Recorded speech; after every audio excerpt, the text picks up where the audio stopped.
हो। अरे ये किधर भागता? अरे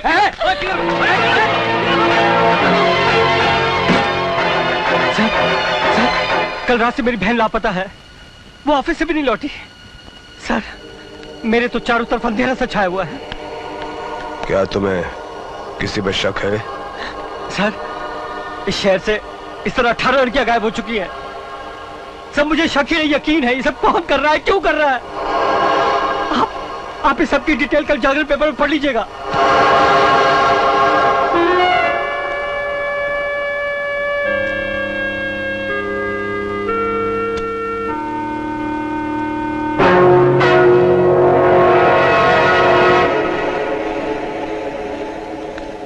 लगता है तुम पत्रकार हो। हाँ, मैं पत्रकार हूँ, लेकिन वो पत्रकार नहीं जो रईस बदमाशों के मुंशी होते हैं, रखेल होते हैं। मैं पैसे की थाप पर कलम से थुमके नहीं लगवाता।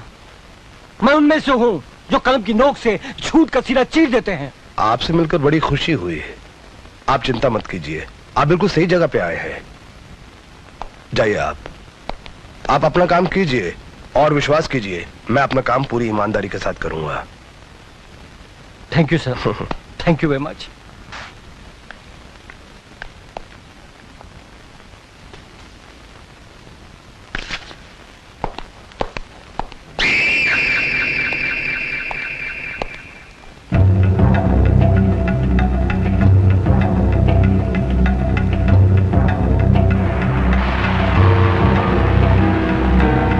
फिर तो उस पत्रकार ने धमकी भी दे दी थी कि उसे सब कुछ मालूम है।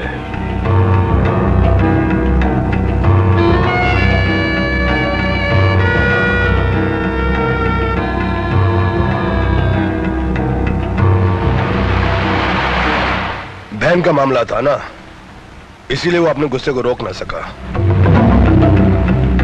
और वो अपनी मौत भी नहीं रोक पाएगा। Shut up!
मैं तुम्हें इस खून के जुर्म में गिरफ्तार करता हूं।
हवा हवलदार, आज तक तो यही होता आया है।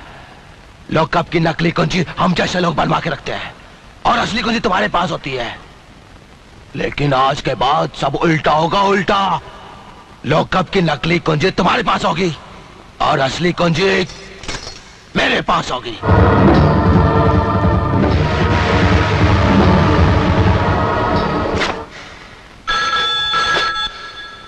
इंस्पेक्टर सिद्धांत हियर। सर, मैं हवलदार राम साखरे बोल रहा हूँ सर। बोलो। सर, कपाली यहाँ आया था, उसने इंस्पेक्टर शर्मा को बुरी तरीके से घायल कर दिया है सर। और सर, उसने उसको लॉकअप में बंद करके चाबी अपने साथ ले लिया है सर।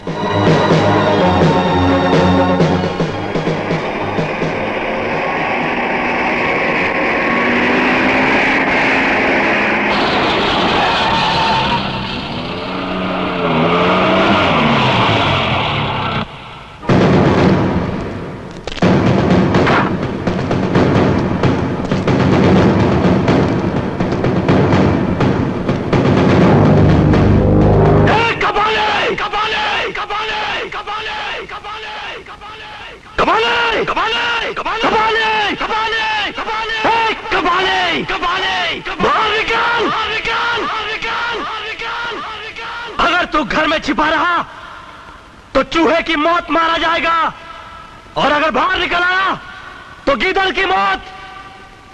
बोल, तुझे कौन सी मौत चाहिए?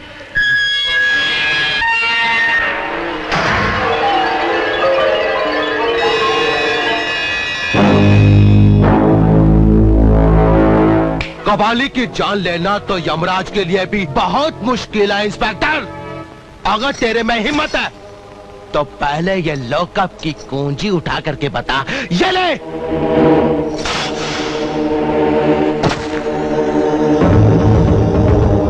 और ऐसे क्यों उतार रहे हो? क्या सरकार ने एक ही वर्दी दी है तुमको? मैं नहीं चाहता कि तुझ जैसे बीमार कुत्ते का खून मेरी ईमानदार वर्दी पर लगे। और मैं भी नहीं चाहता कि तेरे जैसे ट्रेंड कुत्ते का खून कपाली के इस बदन पर लगे। तेरा सारा खून निचोड़ कर यही बहा दूंगा, यही। मेरे नसों में खून के साथ साथ बारूद भी बहता है, और आज तुझे इस बारूद के धमाके भी सुनने पड़ेंगे।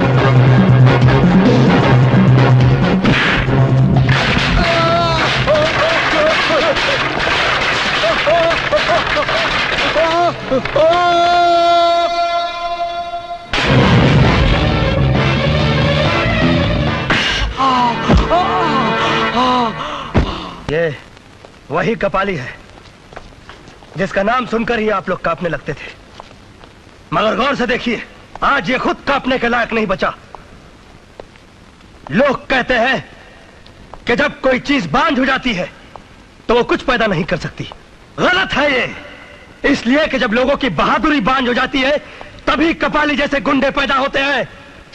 अगर आप लोग ये चाहते हैं कि आप लोगों की खुदी को मिटाने के लिए अगर गुंडों की खुदाई भी आ जाए और मिटा ना सके, तो आप लोगों को खुददार बनना पड़ेगा।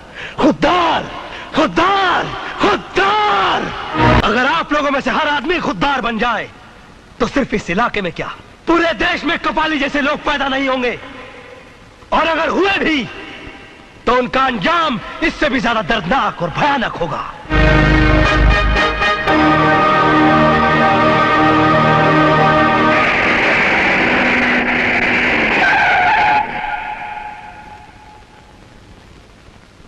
गुस्से में आदमी की जबान और हाथ ज्यादा चलने लगते हैं और आंखें बंद हो जाती हैं। मिस्टर सिद्धांत के साथ शायद यही हुआ। यस सर, शायद यही वजह है कि इसने कपाली को इतना मारा कि वो बोलने के लायक भी नहीं रहा। सर, उसके जरिए हम दूसरे मुजरिमों को आसानी से पकड़ सकते थे। मिस्टर सिद्धांत को इतने गुस्से में नहीं आना चाहिए था। हाँ, ये सच कहते हैं। तो क्या करता मैं? आप ही लोग बताइए, क्या करता मैं? जब शहर की तकदीर हरामी हो जाती है, तब कपाली जैसा एक हराम ज्यादा पैदा होता है। वो पुलिस लॉकअप से कुंजी नहीं, हम पुलिस वालों की मर्दानगी उठा कर ले गया था। उसने एक जर्नलिस्ट का नहीं, एक आवाज, एक इनकलाब का खून कर दिया था। और जिस बुरी तरीके से उसने हमारे एक पुलिस इंस्पेक्टर को बीच सड़क पर मारा, उस गली के कुत्ते भी यह सोचकर खुश होते होंगे कि उनकी जिंदगी हम पुलिस वालों से तो अच्छी है। सर, कपाली की गुनाह इतनी भयानक है कि अगर किसी पुलिस वाले को उस पर गुस्सा नहीं आता तो यह समझा जाए कि वो इम्तिहान देकर वर्दी का हकदार तो बन गया है, मगर वर्दी का सच्चा वफादार नहीं। ये सच है सर, हालात कभी ऐसे भी हो जाते हैं कि गुस्सा आ जाए, मगर ये भी सच है मिस्टर सिद्धांत कि अगर तुम अपने गुस्से को काबू में रख लेते तो वो कम से कम बयान देने लायक तो रह जाता। सर, मैंने अपने गुस्से को काबू में रखा था, इसीलिए वो कम से कम जिंदा रहने के लायक जरूर है। The meeting is over.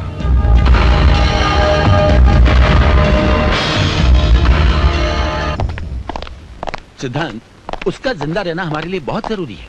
Sir. Hospital में कपाली के चारों तरफ और भी सख्त पहरा लगा दो। सर। और हाँ, डॉक्टर से कहना जैसे ही वो होश में आए फौरन तुम्हें फोन करे। Yes sir. Good luck. Sir, college में बहुत बड़ा हंगामा हो गया है।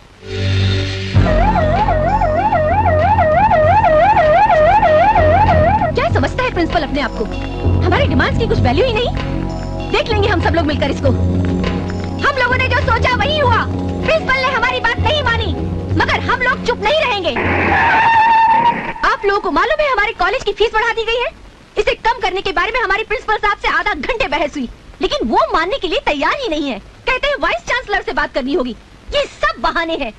प्रिंसिपल साहब, प्रिंसिपल साहब, मुर्दाबाद मुर्दाबाद कहने से कुछ नहीं होगा। फिर हम कॉलेज में तोड़फोड़ मचा देंगे।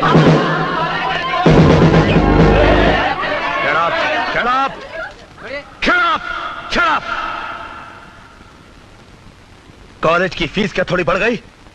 आप लोगों ने हंगामा खड़ा कर दिया। ये पाउडर जो आपने लगा रखा है ना, इसकी भी कीमत बढ़ चुकी है। ये लिपस्टिक जो आपने पोत रखी है ना, इसकी भी कीमत बढ़ चुकी है। तब हंगामा क्यों नहीं खड़ा किया आप लोगों ने? स्टूडेंट और विद्यार्थी कहलाते हैं आप लोग। विद्यार्थी वो होते हैं जो विद्या का अर्थ निकालते हैं, मगर आप लोग तो विद्या की अर्थ ही निकाल रहे हैं। छोड़ दो मुझे। तुम नहीं जानते मैं किसकी बेटी हूँ। तुम भी नहीं जानती कि मैं किस किस्म का पुलिस इंस्पेक्टर हूँ। मैं तुम्हारा ट्रांसफर हफ्तों में यूं करवा सकती हूँ। मैं भी तुम्हारा दिमाग मिनटों में ठीक कर सकता हूँ। तुम ये मत भूलो कि मैं होम मिनिस्टर की बेटी हूँ। तुम भी मत भूलो कि मुझे ज्यादा गुस्सा तब आता है जब कोई अपना बड़े आदमी से रिश्ता बताकर मुझ पर धौंस जमाने की कोशिश करता है, समझे तुम? नंदू भैया, बचाओ ना। डरपोक कहीं का। आया माँ। अरे सिद्धांत, ये क्या कर रहा है? छोड़ दे इसे। अरे नारायण नारायण नारायण, भाई बहन के बीच में महाभारत या हैरत। अरे मैं कहती हूँ छोड़ दे इसे। छोड़ दो। तुम जानती हो उसने कॉलेज में क्या बदमाशी की? इस उम्र में बदमाशी नहीं करेगी तो क्या सन्यास ले लेगी? तुम इसे बिगाड़ दोगी आया माँ। टिकट न दे इसे। आप अगर तूने उसे छुआ भी ना तो बहुत मार खाएगा। आपने कभी मारा है इसको? हाँ, बचपन में बहुत मारा है। मैं एक बात बोलूं, आप बहुत झूठ बोलती हैं। नहीं ऐसा नहीं, मतलब आपने न कभी उसको डांटा है न कभी मारा है। मैं अपनी आंखों से देख कर आ रहा हूँ। सचमुच ये मुझे बहुत अच्छा लगता है। मैं जानती थी आखिर में आप भैया का ही साथ देने वाली हैं। नारायण नारायण, ये तो बहुत गर्म है। मगर ये बताइए मंत्री जी कहाँ हैं? वो बाजार गए हैं। बाजार गए? पिए यहाँ खड़ा, वो बाजार गए? मैं भी आता हूँ। अरे सुनो, क्या? ये गिलास ले दो। पहले बहुत से गिलास चोरी हो चुके हैं। तो सब मैंने थोड़ी चुराए हैं। रवा? अरे सर जी, सर जी, अरे नारायण नारायण, वो मैं भूल गया। देखो ये क्या है? साइकिल है। अरे आप होम मिनिस्टर होके साइकिल पे? सर आपको तो हेलीकॉप्टर में होना चाहिए था। सब्जी खरीदने के लिए साइकिल अच्छी है। सर? हाँ। सब्जी खरीदने के लिए आप जा रहे हैं? हाँ। नारायण नारायण, नहीं नहीं सर नहीं। मुझे तो सब्जी काटने में और बनाने में भी बड़ा मजा आता है। आप मंत्री होकर अगर सब्जी काट सकते हैं तो फिर आपका पीए होने के नाते मुझे तो घास छीलनी पड़ेगी। फिर मैं तो अपने गार्डन में घास छिलता हूँ। आप अगर मंत्री होकर घास छीलते तो आपका पीए होने के नाते मुझे क्या करना पड़ेगा?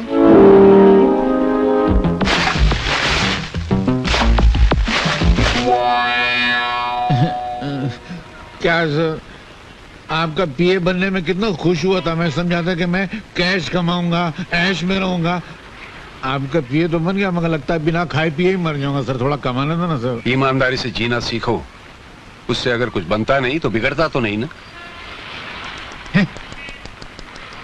अरे क्या भगवान, मैंने तुझसे कहा था माशूका गद्दार मत देना, मालिक ईमानदार मत देना। तूने दोनों गड़बड़ कर दिया ना। ये क्या मालिक है, एक पैसा कमाने नहीं देता है, देख जेब खाली है।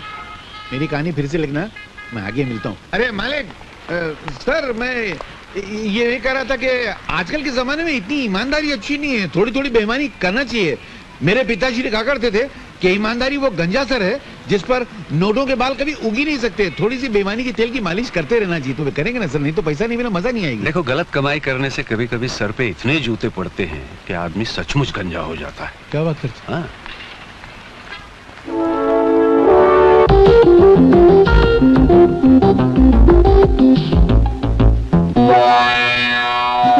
अरे सर,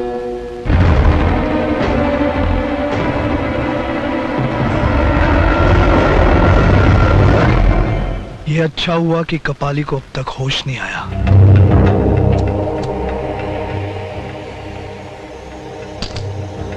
जब तक उसे मौत नहीं आती, उसके होश में आने का चांस बाकी है। शैनी, आखिर तुम कहना क्या चाहती हो? आज इस शहर में एक खास प्रोग्राम है। फिलहाल तो तुम इसे देखो।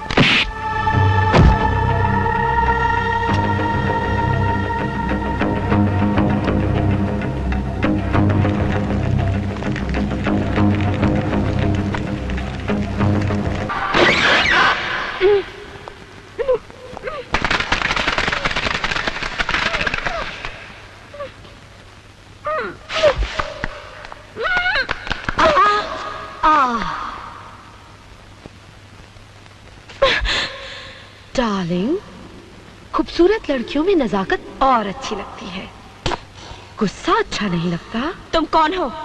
Baby doll. नहीं, अगर तुम प्यार से मान जाओ तो ठीक है। हम मुर्दों पर कफन डालने में जितना टाइम लगाते हैं, उससे भी कम टाइम में इज्जतदारों के जिस्म से कपड़े उतारते हैं, समझे? भगवान के लिए मुझे छोड़ दो। स्टार्ट।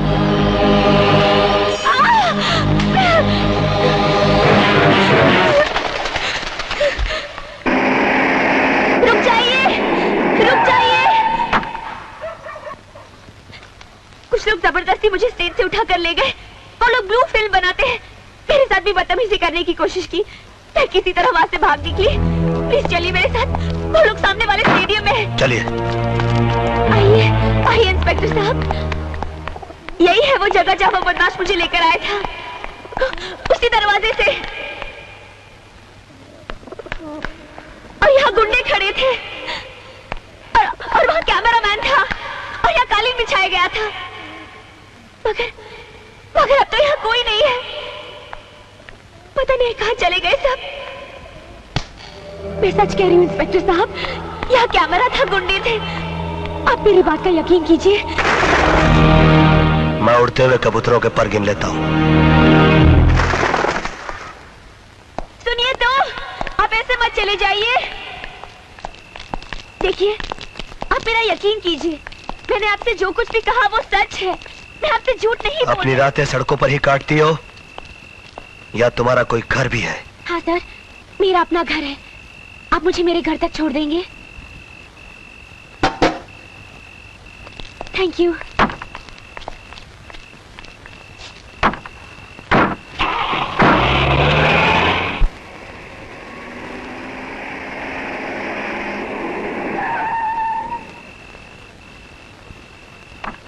सर,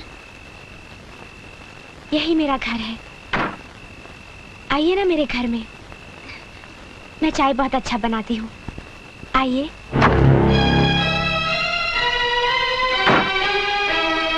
रात के सन्नाटे में अकेले मिलना, बदन पर इस तरह के तंग कपड़े, झूठे ड्रामे के सहारे किसी को अपने घर तक ले आना, और रात के 2 बजे घर के अंदर चलने की दावत देना। साहब, रुक जाओ।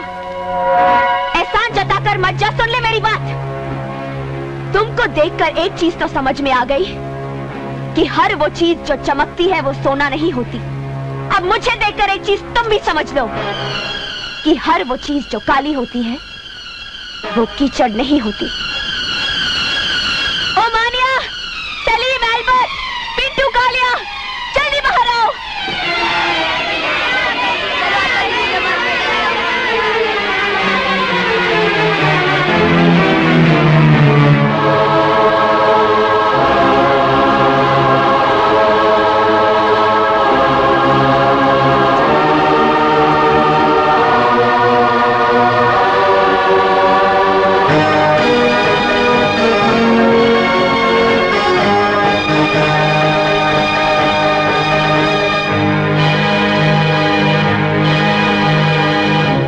और अपाहिज बच्चे हैं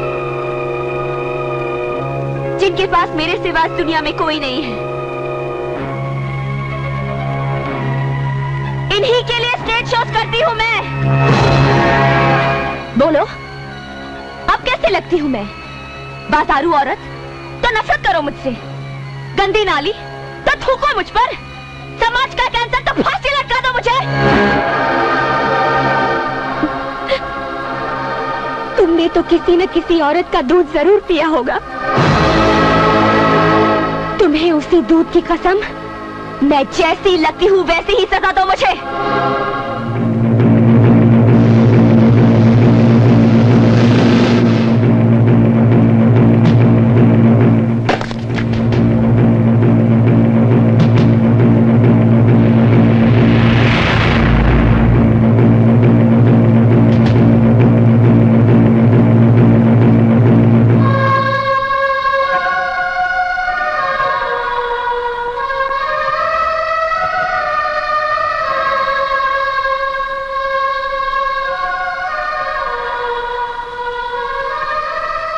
मैं पवित्र गीता को पहले इसी तरह माथे से लगाता हूँ, फिर होठों से इज्जत देता हूँ।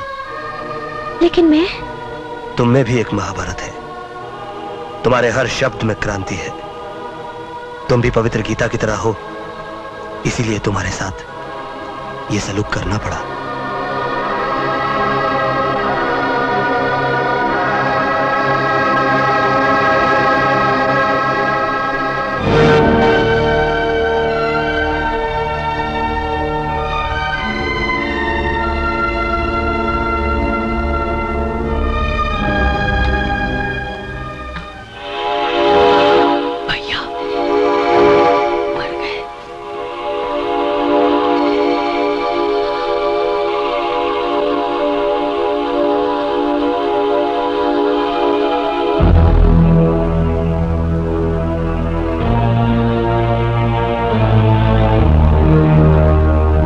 नंदो,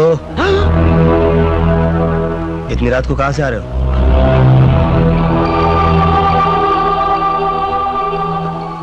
एक काम था, मैं काम कर रहा था भैया। देशभक्ति पर एक फिल्म बन रही है, मैं उसी की शूटिंग कर रहा था। ये तो अच्छी बात है, फिर इतना चोरी चोरी क्यों जा रहा था? वो बहुत रात हो गई थी ना भैया, इसलिए। देख, मेरी दो बातें याद रखना। एक तो ये कि काम के लिए कभी दिन रात मत देखना, और दूसरी बात कि चोरों के कदमों की आवाज मैं अपने कानों से सुनता हूं, मगर अपने भाई के कदमों की आहट मैं अपने दिल से महसूस करता हूं। इसलिए एक बार मुझसे चोर बच सकता है, मगर मेरा भाई नहीं। चल जा, जाके सो जा।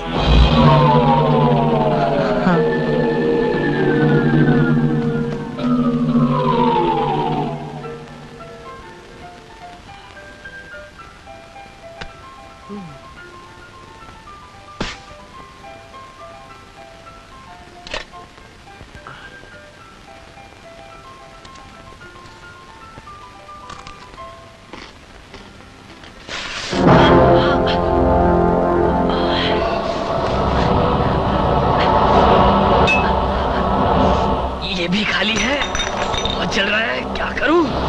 अरे नंदू, ये क्या हो गया तुझे? कुछ नहीं भैया, थोड़ा सा। ये थोड़ा लग रहा तुझे?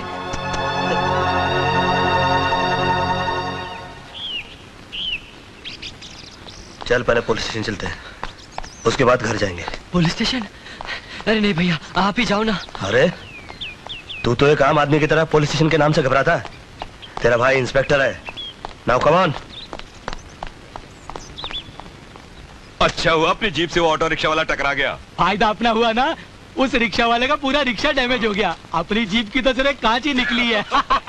अपना माल बनाते जाओ, कोई देखने वाला नहीं है। सब साले ऑफिसर यहाँ माल कमाने के चक्कर में है, अपन क्यों नहीं कमाए? कोई ना देवे उसको दो डालने का।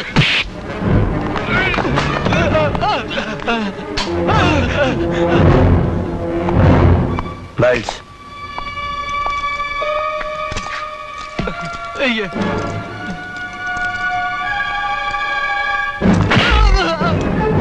धुलाई उन्हीं कपड़ों की होती है जिन पर मैं लगा हो, समझे? गलती हो गई साहब, मुझे माफ कर दो साहब, गलती हो गई। माफ कर दो। गलती नहीं, जुर्म किया है तुम लोगों ने, और जुर्म के लिए माफी नहीं दी जाती, उसके लिए सजा दी जाती है।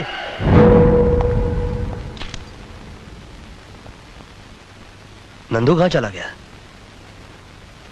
ओह, कॉलेज चला गया हुआ। ये 11 बज गया, अभी तक सब इंस्पेक्टर वर्धन क्यों नहीं आए? सर वो हमेशा लेट ही आते हैं।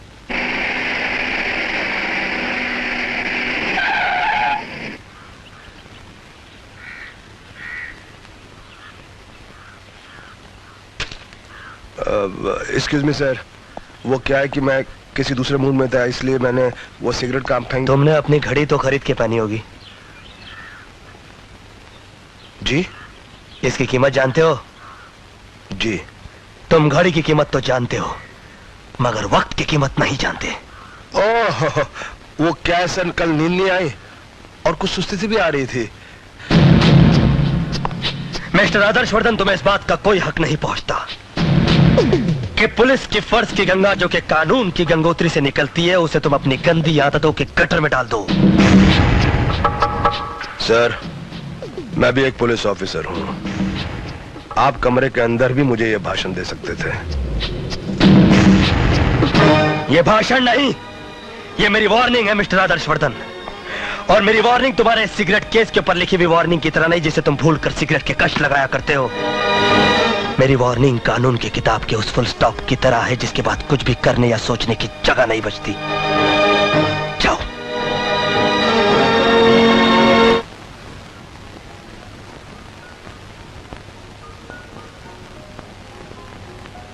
पूजा, तुमने गुंडों को पहचान लिया है।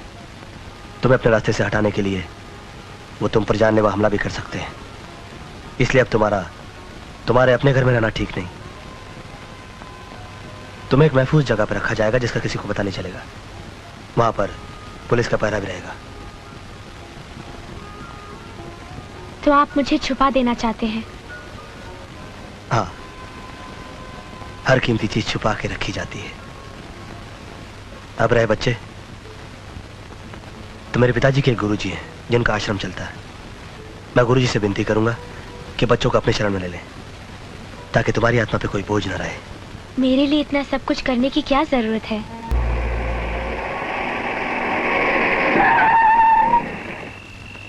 अरे सुनिए, स्वामी जी कहाँ होंगे इस वक्त?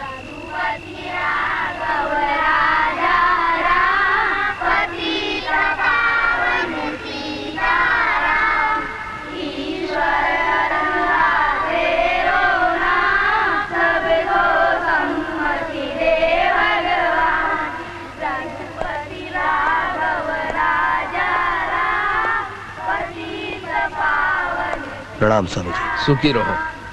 चरण छूने वाले से अच्छा व्यक्ति वो होता है जो हृदय छू ले। कहो, कौन हो तुम? स्वामी जी, मेरा नाम इंस्पेक्टर सिद्धांत है। मैं आपके शिष्य शास्त्री जी का बेटा हूँ। कुछ शिष्य ऐसे होते हैं जो त्याग के बल से इतने महान हो जाते हैं कि उनके गुरु को भी उनकी इज्जत करनी पड़ती है। और शास्त्री मेरा ऐसा ही शिष्य है जिसकी मैं इज्जत करता हूँ। कहो, किस उद्देश्य से आना हुआ? स्वामी जी, मैं शहर में 100 से भी अधिक कुछ ऐसे बच्चों को जानता हूँ जो अपाहिज भी हैं और अनाथ भी। मेरी आपसे ये विनती है कि अगर आप उन्हें अपनी शरण में ले सकें तो शरण में नहीं, ये समझो कि मैंने उनको अपने हृदय से लगा लिया, क्योंकि इन बच्चों में भगवान बसा करते हैं और मैं ये चाहता हूँ कि इन भगवान के चरणों में ही मेरी जिंदगी का अंत हो जाए। स्वामी जी प्रणाम। स्वामी जी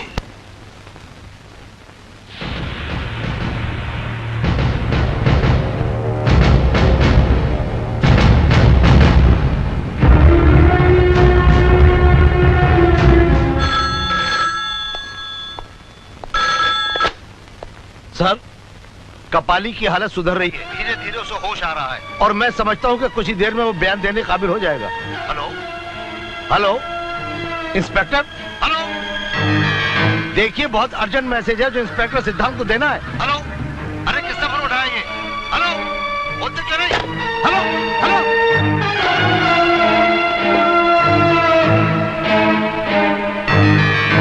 डॉक्टर का फोन आया है कि कपाली होश में आने वाला है। कपाली को किसी भी तरह हॉस्पिटल से निकालना होगा। अगर होश आने पर उसने हमारे खिलाफ पुलिस को बयान दे दिया तो हम सब बेमौत मारे जाएंगे। कपाली इतना कमजोर नहीं है बाबूजान जो इतनी जल्दी सबको उगल दे। मिस्टर सलीम शूटर, इंस्पेक्टर सिद्धांत सूरी के मार के सामने गूंगे भी गजल गाना शुरू कर देते हैं। अंदर आ जाओ। बाबूजान, परेशान होने की क्या बात है? बात साफ है, शरीर का जो अंग सड़ जाए उसे काट कर फेंक दिया जाता है। कपाली को खत्म कर दो। ये तुम कह रही हो? तुम तो उसकी महबूबा थी। बाबूजान, मैं वो फूल नहीं जो किसी लाश पर फेंका जाता हो। मैं वो फूल बनना चाहती हूँ जो हमेशा जीते हुए आदमी की जयमाला में रहना चाहता हूँ। तुम बॉस बन जाओगे तो मैं तुम्हारी हो जाऊंगी।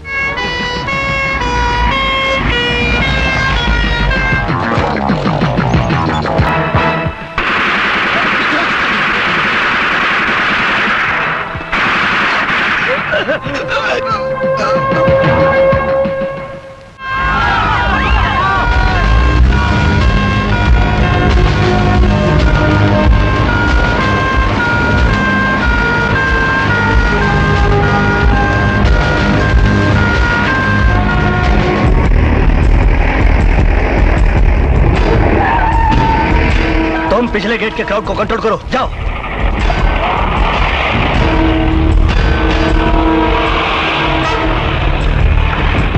जाओ जल्दी से लाश का पंचनामा करो।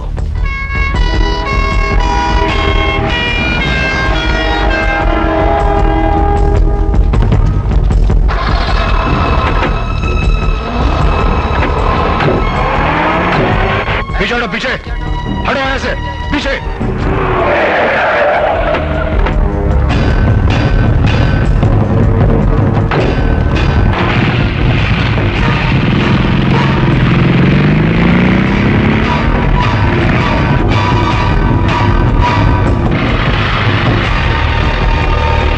हटो, पीछे पीछे हटो। हटाओ सबको पीछे, यहाँ से सबको पीछे हटाओ। कोई तमाशा नहीं हो रहा यहाँ पर।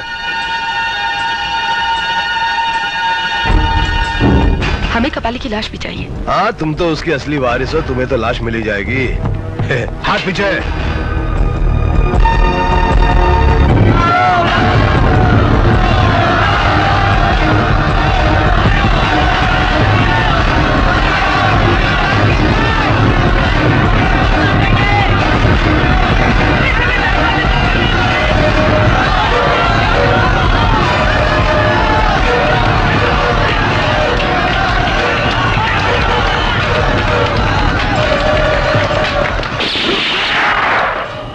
कानून अपने हाथ में मत लीजिए।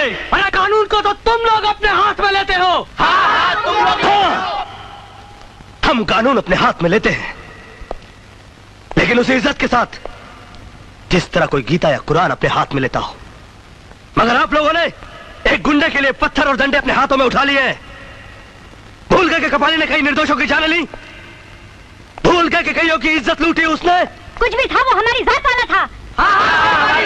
जात दुनिया में सिर्फ दो तरह की होती है, एक वो जो आंसू पीता है, एक वो जो खून पीता है, एक वो जो इंसानियत को आबाद करता है, एक वो जो इंसानियत को बर्बाद करता है। कपाली जैसे समाज का कोड अगर आपकी जात का हुआ तो क्या आप उसे गले लगा लेंगे? एक वक्त हुआ करता था जब हमारा समाज उसे अपना हीरो बनाता था, जो इंसान त्याग और बलिदान की मूर्त हुआ करता था। मगर आज लोगों ने गुंडों को अपना हीरो बनाना शुरू कर दिया है। अरे ये गुंडे तो गुंडे होते हैं, गंदगी लाख माथे पर रगड़ो वो चंदन नहीं बनती, हर लुटेरा वाल्मीकि नहीं बनता। बंद करो गुंडों की पूजा का ये रिवाज। और अगर ये रिवाज बंद नहीं हुआ तो वो दिन दूर नहीं जब इस देश की कोख से सिर्फ गुंडों की नस्लें पैदा होंगी, और उसका सबसे भारी नुकसान तुम जैसे लोगों को होगा, तुम जैसे लोगों को। भाषण बंद करो, हमें कबाली का कातिल चाहिए, कातिल। अबे हट। मुझे कौन सा भाषण देकर तुझ जैसे नामर्द का वोट लेना है? Get out from here. Gate तोड़ दो और चलो आगे। हर वो कदम जो कानून तोड़ने के लिए आगे बढ़ेगा, मैं उसे अपाहिज कर दूंगा।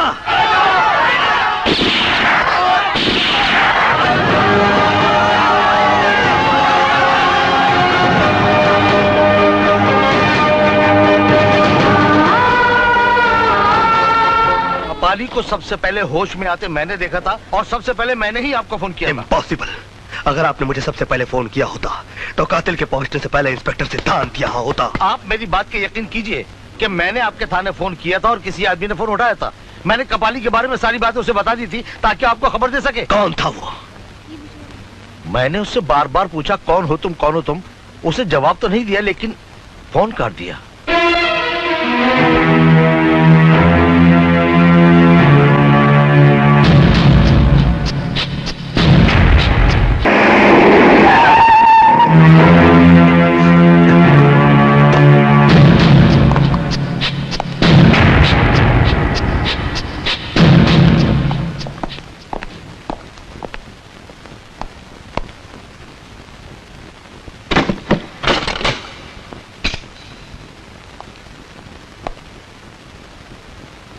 उस दिन तुम्ही ने कहा था कि भाषण देना हो तो बंद कमरे में दूं।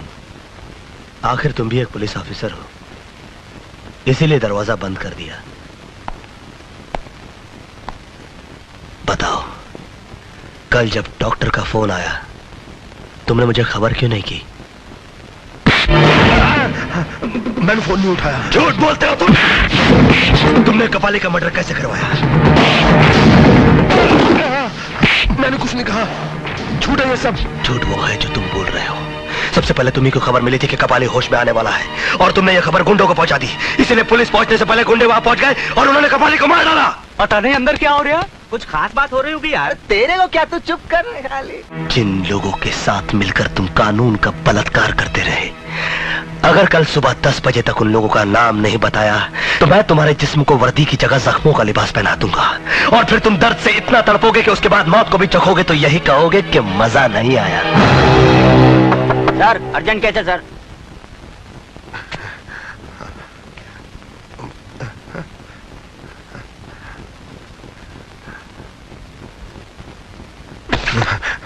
आओ, और हो सके तो मुस्कुराहट का कफन अपने होठों पे डाल दो ताकि अपने छोटों के सामने बेइज्जत होने से बच जाओ।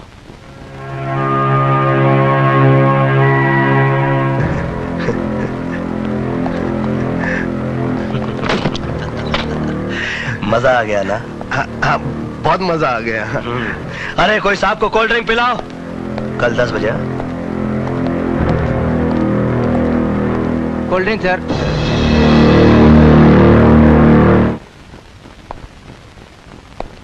पिताजी, जब आप पुलिस डिपार्टमेंट में डीएसपी थे, उस वक्त सिद्धांत के पिता शास्त्री जी मंत्री थे। उन्होंने आप पे आरोप लगाया था कि आप एक ईमानदार ऑफिसर नहीं, आप करप्ट हैं, आप रिश्वत लेते हैं। वो आपको नौकरी से निकाल देना चाहते थे, लेकिन उससे पहले ही बदनामी के डर से आपने। मैं आपकी मौत के साथ साथ अपनी बेइज्जती का भी बदला लूंगा। मैं नफरत के मोरों से दुश्मनी का शतरंज उसी की बिसात पे खेलूंगा, और ऐसी मात दूंगा कि मौत भी रो पड़ेगी पिताजी।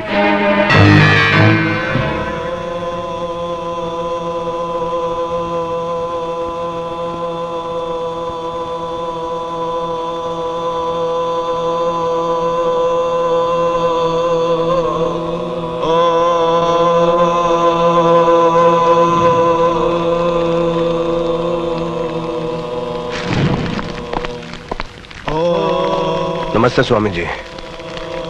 आप तो सब जानते हैं, अब बताइए मैं क्या करूं? जब पूजा से बात नहीं बनती तो यज्ञ किया जाता है।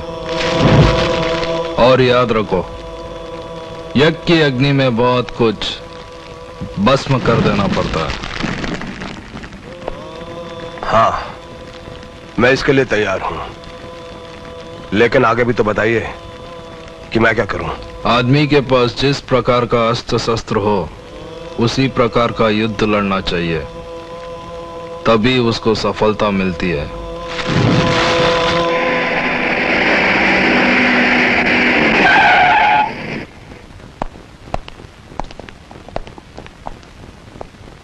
गुड मॉर्निंग मिस्टर सिद्धांत।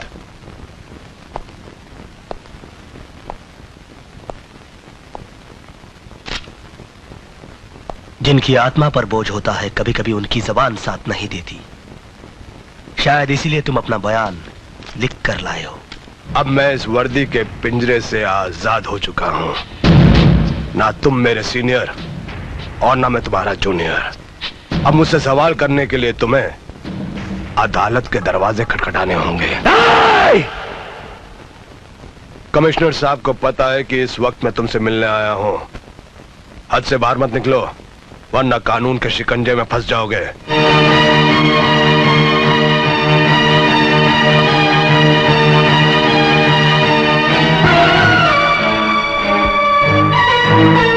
तुम मेरी जिंदगी में फुल स्टॉप तो क्या, कॉमा भी नहीं लगा सके, लेकिन मैं तुम्हारी जिंदगी में फुल स्टॉप जरूर लगाऊंगा।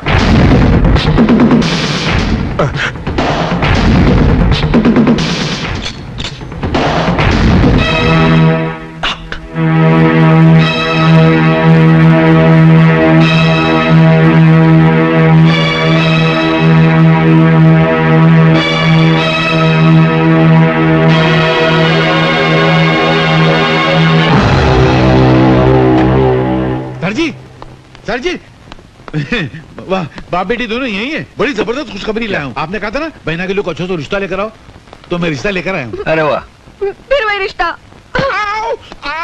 तू क्या आते जाते मेरे पैर पे मार के तोड़ती? तेरे को कोई और मिलता नहीं क्या? ये तो मेरा है। आपके पास कहाँ से आया? पता नहीं, हाथ लगाया तो शायद हाथ में आ गया होगा। दीजिए। ये लो, जाओ। सर, बड़ा अच्छा रिश्ता लाया हूँ। वो बहुत बड़े लोग हैं। कमल रॉय कंपनी है ट्रांसपोर्ट की। हिंदुस्तान में उनके 50 ऑफिस है, 400 ट्रक हैं। वाह, 1200 करोड़ के मालिक, बहुत नाम वाले लोग हैं। ईमानदार हैं? ईमानदार? वो तो मैंने पूछा नहीं, वो आप आए तो पूछ लेना। मगर मुझे लगता नहीं कि ये रिश्ता हो सकेगा। क्यों? मुझे नहीं लगता, क्योंकि वो लड़के के बाप हैं, आप लड़की के बाप हैं, और लड़के का बाप लड़की के बाप से जहेज तो मांगेगा, और जैसे ही बाप से जहेज मांगेगा आप उसको इतना लंबा भाषण पिला देंगे और धक्का मार के बाहर निकाल देंगे। कुछ होने वाला नहीं। मैं भी हवा की जमीन पर धुएं की दीवार से किला बनाता रहता हूँ। फिर भी ले आऊं तो बुला के ले आऊं? अच्छा रहेगा, बात हो जाएगा। फ्लॉप तो होने वाली है। मैं भी उल्लू का पटा खामा की टेबल टेनिस खेलता रहता हूँ। सेठ जी, सेठ जी आइए आइए। नमस्ते जी। नहीं, मैं तो पिए हूँ। उधर हो। आप कहाँ थे इतनी देर से? आइए।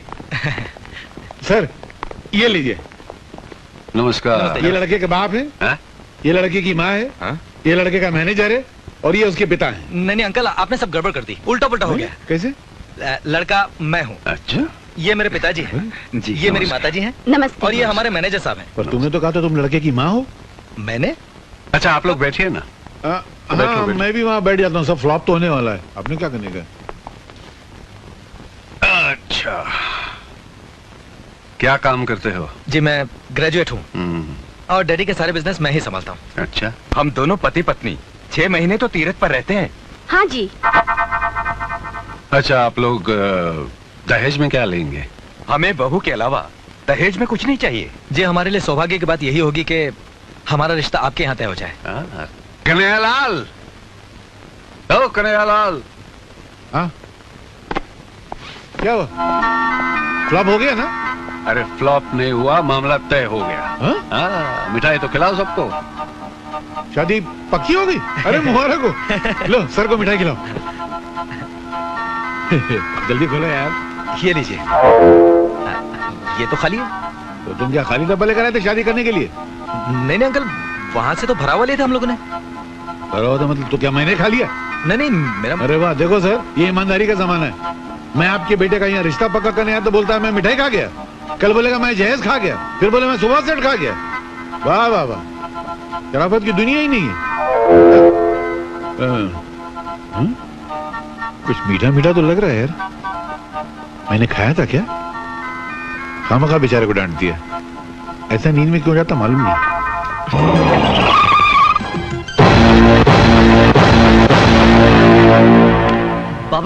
बाबूजान, वो लड़की जो उस दिन हमारे चुंगल से बचकर भाग गई थी, पूजा, वो मेरे भैया के कब्जे में है और वो उससे प्यार भी करने लगे हैं। फिर वो मुझे जरूर पहचान लेगी और मैं उससे बच नहीं पाऊंगा। और भैया तो मुझे जान से मार डालेंगे। तुम कुछ करो बाबूजान, तुम उसे जान से मार डालो, उसे मार डालो बाबूजान, वरना मैं मर जाऊंगा। बाबूजान, जेनी, ये बंद करो और मेरी बात सुनो। तुम उसे मरवा दो, वरना भैया मेरे टुकड़े टुकड़े कर देंगे, मेरे टुकड़े टुकड़े कर देंगे।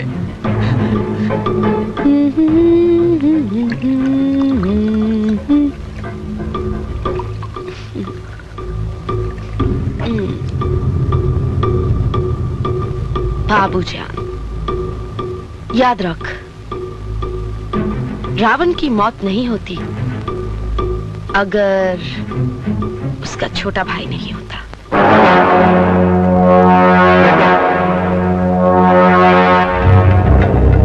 पूजा कहाँ है? हाँ, मैं जानता हूँ, भैया ने उसे कहाँ रखा है।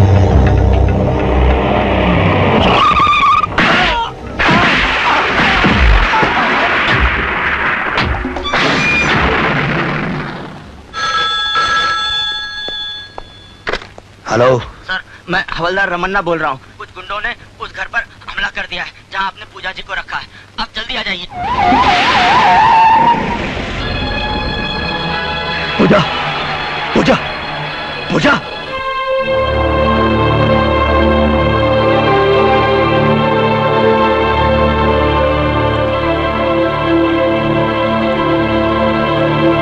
इंस्पेक्टर सिद्धांत, ऑपरेशन कामयाब हो गया, लेकिन सर पर गहरा जख्म लगने से उनकी आंखों की रोशनी चली गई। इंस्पेक्टर सिद्धांत, आपका डिपार्टमेंट मुजरिमों के खिलाफ गवाह तो तैयार कर लेता है, लेकिन उनकी रक्षा नहीं कर पाता। मैंने उसके लिए 2 गार्ड दिए थे डॉक्टर। वो गुंडों को नहीं रोक पाए तो गलती उनकी थी या आपके डिपार्टमेंट की? और फिर सजा किसको मिली? किसको मिली सजा? चूंकि पूजा स्टेज की आर्टिस्ट थी, इसलिए पहले से मैं उसको जानता था। माँ बाप तो है नहीं, पहले से उसकी जिंदगी वीरान थी, अब तो उसकी जिंदगी में अंधेरा ही छा गया।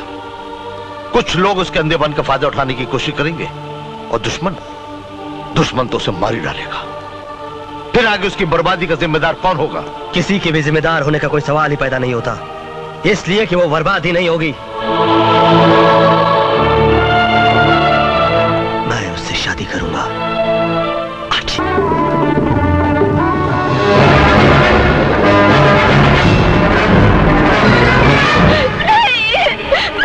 छोड़ दो मुझे।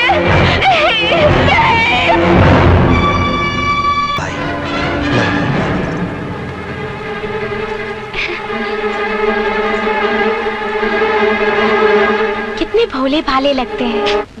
एक थोड़ी, पहले 6 आना चाहिए। अरे सुनो, हाँ? कोई बकरा आ रहा है, जाओ तुम। मेरी घड़ी कहाँ गई? मुझे क्या मालूम? आप नहीं चुराई होगी। क्या मतलब? मेरे जेब में किसी घड़ी निकलती है? हाँ। क्या? ये कहाँ से आई? घड़ी दीजिए मेरी। मगर नहीं, हाँ लेना यार। घड़ी दीजिए ना। लेना जा। नमस्ते जी। नमस्ते। क्या है? मिनिस्टर साहब घर में हैं? तुमने मिनिस्टर साहब को कभी देखा है? जी नहीं। फिर कैसे पूछ लिया कि मिनिस्टर साहब घर पे हैं? हो सकता है कि मैं ही मिनिस्टर हूँ फिर। खड़े रहो। मेरा मतलब है कि उनमें और मुझ में कुछ ज्यादा फासला नहीं है। वो मुझ में है और मैं उनमें हूँ। उनमें और मुझ में इतना ही फर्क है जितना मुझ में और मुझ में है, तुझ में और तुझ में है। जी मैं कुछ समझा नहीं। मैं खुद नहीं समझा तो तुमको क्या समझाऊं? बोलो क्या काम है? सर, मेरी एक लड़की है। मेरा शादी करने का कोई इरादा नहीं है। मैं शादी की नहीं, मैं उसका एडमिशन मेडिकल कॉलेज में करवाना चाहता था। मेडिकल कॉलेज में? जी। आपको मालूम है मेडिकल कॉलेज की सीट कितनी महंगी है? एक लड़का 105% लेके पास हुआ था। 105? हाँ, 100 लिखाई के 5 सफाई के। सफाई के? अरे कुछ लिखा ही नहीं तो सफाई नहीं हुई यार। तो उसने 5 लाख रुपया भरा तब जाकर उसको सीट मिली। तुम्हारे पास 5 लाख रुपया, अभी सीट दिलाता हूँ। सर 5 लाख रुपए तो मैंने कभी सपने में भी नहीं देखे। सपने में भी नहीं देखे? भिखारी लगता है। चलो मेरे दिल में रहम है, मैं तुम पर रहम खाता हूँ। 1 लाख रुपया तो सीट दिला देता हूँ। सर मैं जिस मोहल्ले में रहता हूँ ना, वहाँ के तमाम मकान बेच दिए जाएं। उन मकान में रहने वालों के सारे कपड़े लत्ते बर्तन सारे बेच दिए जाएं। उन लोगों को भी बेच दिया जाए तो भी 1 लाख रुपए इकट्ठा नहीं हो पाएगा। अनाथ आश्रम में रहता है क्या बे? अबे 50,000 दे सकता है कि नहीं? सर 40 साल हो गए मुझे नौकरी करते करते, अब तक मेरे प्रोविडेंट फंड में 50,000 नहीं जमा हो पाए। साला अबे 5,000 देगा? मेरी औकात नहीं है। 500 रुपया देगा? तनख्वाह नहीं है मेरी। अबे तो तेरी औकात कितनी है? 5 रुपए की। होम मिनिस्टर का पीए और 5 रुपए रिश्वत? थू थू थू, हट! इससे तो ईमानदारी अच्छी है। अबे हम लोग वो लोग नहीं है जो 5 रुपए और 5 लाख रुपए के लिए ईमान बेच देते हैं। हम देश प्रेमी है, देशद्रोही नहीं। निकल जाओ यहाँ से। मगर मेरा एडमिशन? मैं निकल तेरी मेरी बच्ची का जेल करा दूंगा तुमको। हमारा ईमान खरीदते हो? हम जैसे सच्चे लोग जिन्होंने कभी आज तक रिश्वत नहीं ली। निकलो हवलदार, पुलिस वाले, गिरफ्तार कर लो। बताओ 5 रुपए रिश्वत देता। अरे सिद्धांत कहाँ है? यहाँ बाबूजी। आओ बेटे आओ। बैठो। सिद्धांत मैं सोचता हूँ कि कुछ दिनों के लिए बहू को लेकर तुम किसी अच्छी जगह पे चले जाओ। ये हुई ना कोई बात, और ये शुभ कार्य आज ही कर डालिए। क्यों भैया? कुछ बोलते ही नहीं है। कैसे बोलेगा? ये तेरी तरह बेवकूफ नहीं है। ये जानता है कि इलेक्शन के हंगामे शुरू हो गए हैं। बाबूजी इलेक्शन में खड़े हैं, कितना काम है यहाँ पर। क्या नंदू, बराबर है ना? इतना काम है तो छोड़ दीजिए बाबूजी, इन्हें काम करने दीजिए। अरे मेरे इलेक्शन की चिंता तुम क्यों कर रहे हो? मैं देख लूंगा। और वैसे भी तुम सरकारी अफसर हो, तुमसे 1 वोट से ज्यादा फायदा नहीं होने वाला। बहू एक से एक कई सदमों से गुजरी है, जरा बाहर जाएगी तो उसका दिल भी बहल जाएगा। और तुम ये क्यों नहीं सोचते, नई नई दुल्हन के कुछ अरमान भी तो होते हैं। हाँ, और उन्हें पूरा करना ये भी तुम्हारी ड्यूटी है। हाँ। ठीक है। शास्त्री जी जिंदाबाद। शास्त्री जी को वोट दो। शास्त्री जी जिंदाबाद। शास्त्री जी को वोट दो। शास्त्री जी जिंदाबाद। शास्त्री जी जिंदाबाद। शास्त्री जी को वोट दो। शास्त्री जी जिंदाबाद। शास्त्री जी को वोट दो। शास्त्री जी को वोट दो। लालटेन को वोट दो। शास्त्री जी को वोट दो। आदर्श वर्धन को वोट दो। आदर्श वर्धन जिंदाबाद। आदर्श वर्धन को वोट दो। आदर्श वर्धन जिंदाबाद। शास्त्री जी को वोट दो। लालटेन को वोट दो। आदर्श वर्धन को वोट दो।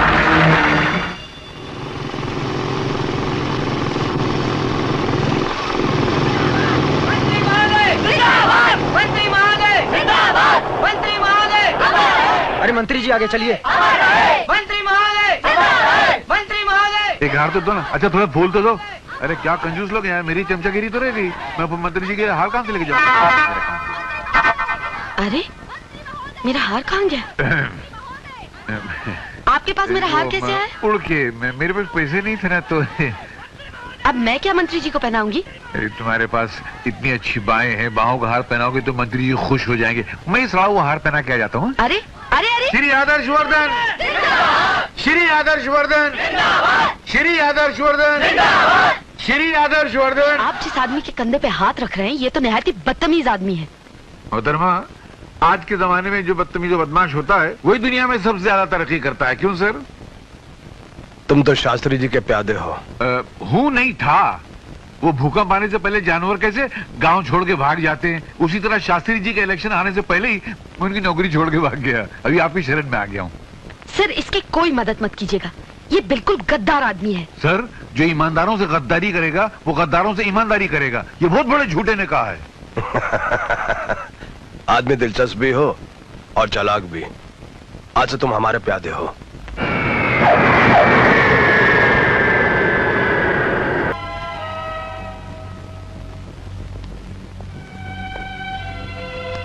अरे सिद्धांत आ गए। बहू कैसी है? वो अच्छी है। हा? आप सुनाइए, इलेक्शन में ये सब क्या हो गया? कैसे हो गया ये सब? जमाना बहुत तेजी से बदल रहा है सिद्धांत। इस इलाके के इलेक्शन में खड़े होने के लिए या तो आदमी को गूंडा बनना पड़ेगा या तो सिर्फ गूंडे ही इलेक्शन में खड़े हो सकेंगे। नारायण नारायण नारायण, आपने बिल्कुल सच कहा। इन्होंने भी इलेक्शन जीतने के लिए गुंडागर्दी की, बम मारे, बूथ कैप्चरिंग की, पता नहीं क्या क्या कर डाला। आप ये मत समझना कि मैं आपके जख्मों पर नमक छिड़कने के लिए आया हूं। आप मेरे पुराने मालिक हैं और आप ही की कुर्सी मुझे मिली है। मैं तो यहां पर सिर्फ आपका आशीर्वाद लेने आया हूं। आशीर्वाद दीजिए मुझे। नहीं देना? कोई बात नहीं, वो क्या कि मैं जरा जल्दी में हूं, मीटिंग का वक्त हो गया है। आइए। आप चलिए, मैं 2 मिनट में आता हूँ। क्या मेरे पुराने मालिक है ना, मैं भी जरा आशीर्वाद लेकर आता हूँ। जल्दी आ जाना। बस अभी है। मालिक, मुझे एक आशीर्वाद दीजिए। ये जो मेरा नया मालिक है ना, ये जितना कमीना है, जितना 420 है, जितना बेईमान है, जितना खबीस है, उससे ज्यादा हो जाए, ताकि इसके घर में दौलत की गंगा बह कर आए, उस गंगा में थोड़ा सा नहा लूं। मुझे अभी तो कुछ मिला नहीं है, एक मरे आदमी की टोपी मिली है खाली। ये आशीर्वाद तो आपको देना पड़ेगा। आशीर्वाद दीजिए ना, दीजिए ना, दीजिए ना।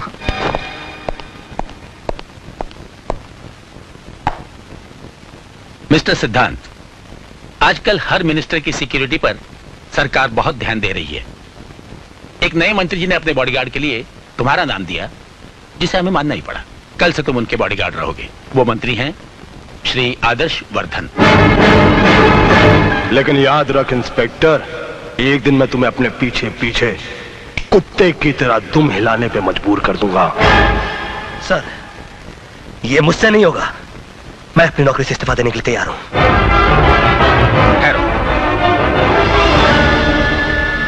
मैं तुम्हें एक रात और देता हूं, ताकि तुम अपने फैसले पर गौर कर सको।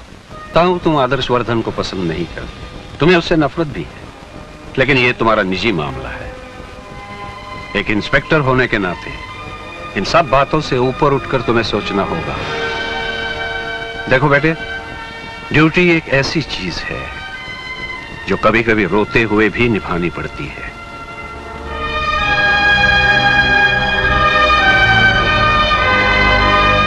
देखो बेटे, ड्यूटी एक ऐसी चीज है जो कभी कभी रोते हुए भी निभानी पड़ती है।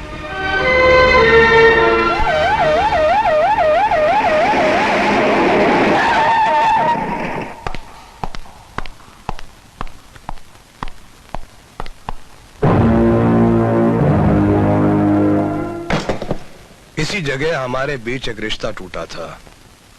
इसी जगह एक नए रिश्ते की शुरुआत हो, ये सोच के मैं यहां पर तुम्हारा इंतजार कर रहा था। किसी ने जिस जूते का इस्तेमाल किया हो और उसी जूते को किसी दिन सलाम करना पड़े, जरा सोचो कितनी तकलीफ होती होगी। जूते तो हमेशा ही तकलीफ देते हैं। नए नए हो तो काटते हैं, पुराने हो तो फट जाते हैं। अभी भी बहुत दम कम है तुम में, इसलिए मैंने तुम्हें सिलेक्ट किया। वरना लोग तो मुझसे कह रहे थे कि अपनी सेफ्टी के लिए कुछ कुत्ते रख लो, लेकिन मैंने सोचा उनसे अच्छे तो तुम हो।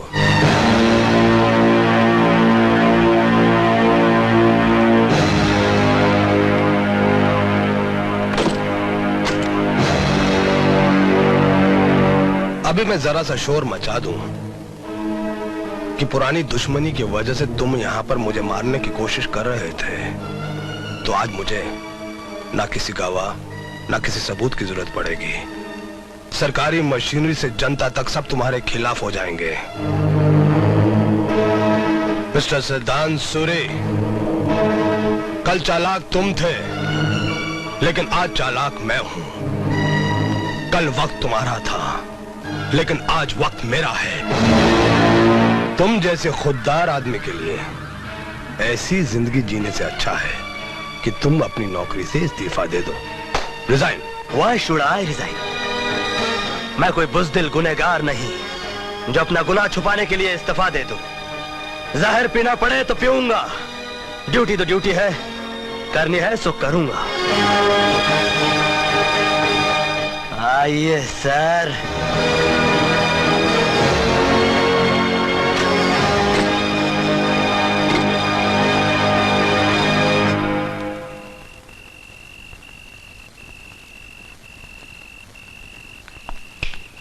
तुम यहीं ठहरो। ये आलीशान बंगला मुझे सरकार ने दिया है। आज से तुम्हारी ड्यूटी शुरू। खड़े रहो वहीं दरवाजे पर।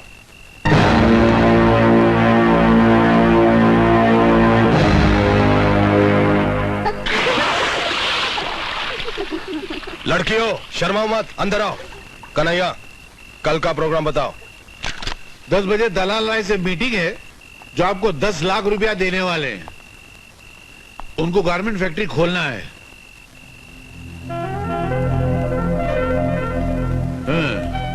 खोल दो सब कुछ खोल दो। आजा। आपने उनको बियर की फैक्ट्री का लाइसेंस दिलाने का वादा किया है। दे दो लाइसेंस दे दो, जो चाहिए दे दो। 1 बजे काला घोड़े पर एक मूर्ति के चेहरे से घूंघट हटाना है। ऐसे मैं जाऊं? हाँ ठीक है, तू तो आ। Good night.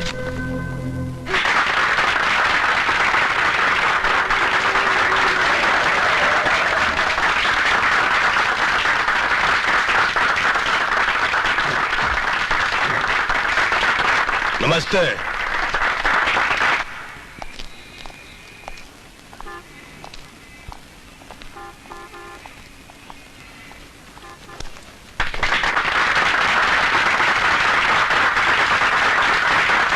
शहीद कपिलेश्वर अमर रहे। अमर रहे।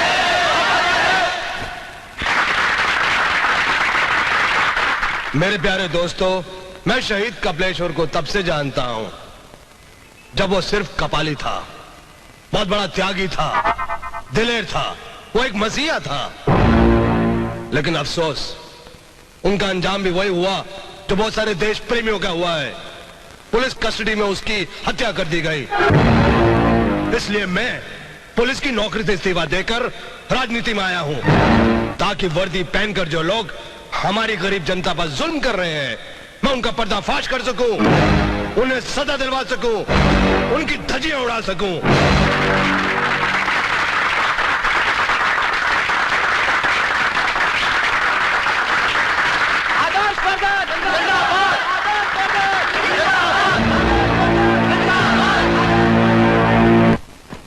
मेरे इंतकाम की कहानी का पहला अध्याय पूरा हो गया पिताजी।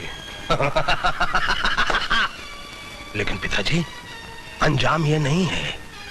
अंजाम ये है कि जिस तरह गांव वाले फसल काटते हैं, उसी तरह से मैं इंस्पेक्टर सिद्धांत के खानदान और नस्ल को काट दूंगा।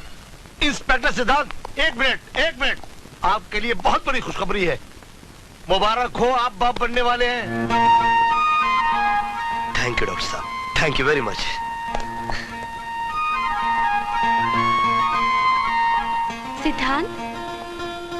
सिद्धांत, डॉक्टर ने क्या कहा? अरे ये फूल किस लिए? सोचो क्या कहा होगा।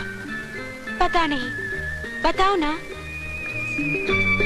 देखो मेरा ये दिल कितनी जोर जोर से धड़क रहा है। हाँ? सोचो क्या कहा होगा। पता नहीं, बताओ ना डॉक्टर ने क्या कहा।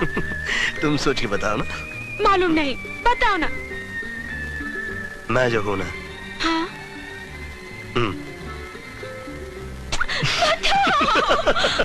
और तुम जो हो ना। हाँ? अरे, तुम हंस क्यों रहे हो? तुम मां बनने वाली हो। और अब लिखो, मिस्टर करण सिंह, जयपुर। अरे बिंदिया, जरा बहू का हाथ तो बताओ। इनकी शादी हो रही है और ये कार्ड खुद लिखे। क्या ये अच्छा लगेगा बाबूजी? जब भाभी के माँ बनने के दिन करीब आ जाएंगे, तब मैं इनको आराम करने दूंगी और खुद ही काम कर लिया करूंगी। चुप, जो भी मुंह में आता है बक देती है। नारायण नारायण। क्या बात है, यहाँ तो खुशियों के लड्डू बट रहे हैं। नमस्ते भाई साहब। अरे नमस्ते, कैसी है? ठीक हूँ। क्या बात है, बड़े खुश लग रहे हो। हाँ, वक्त की बात है। पहले मेरा मालिक बहुत ईमानदार आदमी था तो मैं कड़का था। अब बहुत बेईमान है, इसलिए मेरे पास बहुत माल है। बैठ जाओ। अवश्य बैठेंगे। आप देखिए हम कैसे बैठते हैं। कन्हैयालाल ठीक से बैठो। बैठो नहीं, बैठिए। बैठो का जमाना गया जब कुछ लोग मुझे कहते थे बैठो और मैं सुकड़ के बैठ जाता था। अब लोग मुझे इज्जत से कहते हैं कि बैठिए और मैं शान से फैल जाता हूँ।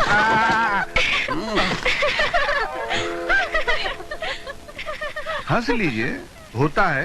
मैं सोफे से गिरा, कम से कम उठ तो गया, वरना कुछ लोग ऐसे होते हैं कि जब कुर्सी से गिरते हैं तो कुर्सी के साथ खुद भी गायब हो जाते हैं। मैं कम से कम खड़ा तो हो गया। बहना, कभी कार की जरूरत पड़े ना तो घबराना नहीं, खाली मुझसे कह देना। अच्छा, तो आपने कार भी ले ली? क्या करे आदमी, जब बंगला लेता है तो कार तो जरूरी हो जाती है ना। भाई साहब, आपने बंगला भी खरीद लिया? हाँ, वो क्या है, मैंने एक बिल्डर को 20 करोड़ का ठेका दिलवाया तो उसने दलाली में मुझे एक छोटा सा बंगला तोहफे में दिया और वो बंगला मैंने जेब में रख लिया। तो यूं क्यों नहीं कहते कि मालामाल होने के साथ साथ तुम दलाल भी बन गए? तो क्या हुआ, लो आजकल के जमाने में दलाल होना इज्जत की बात है, कोई बुरी बात थोड़ी है। दलालों की तस्वीर अखबार के फ्रंट पेज पे छपती है, वो चाहे फिर शेयर बाजार का दलाल हो या कोठे का दलाल हो। चलो दफा हो जाओ यहाँ से। एक बात बताओ, तुम्हें शादी में क्या तोहफा चाहिए? Get out. ये कहाँ चला गया? वो 4 लड़ियां वहाँ पर ठीक से लगाने अरे ये क्या कर रहे हो? डबल ड्यूटी कर रहा हूँ। इकलौती बहन की शादी है, आज मैं फूल भी लगाऊंगा, कुर्सियां भी बिछाऊंगा, हर काम करूंगा मैं। लो पहले ये फोन लो बेटा। इस तरह ठीक से देखना। हेलो, इंस्पेक्टर सिद्धांत हियर। इंस्पेक्टर साहब, एक ट्रक पर देशी शराब लोड है, वो पूना की तरफ जा रही है। उस ट्रक का नंबर है MTT 7611।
मैं आनंद बाबू के यहाँ काम करता हूँ।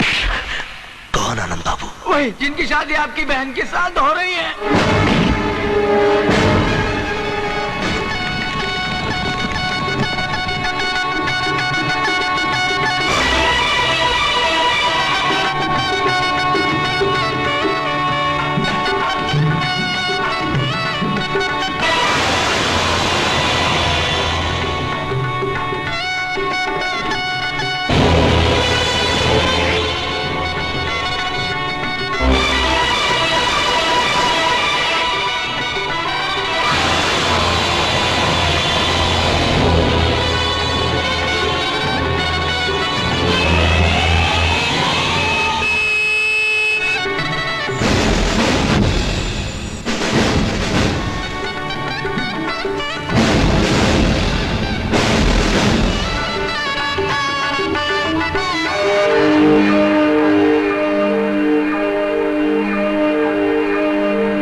सुखी रहो बेटा।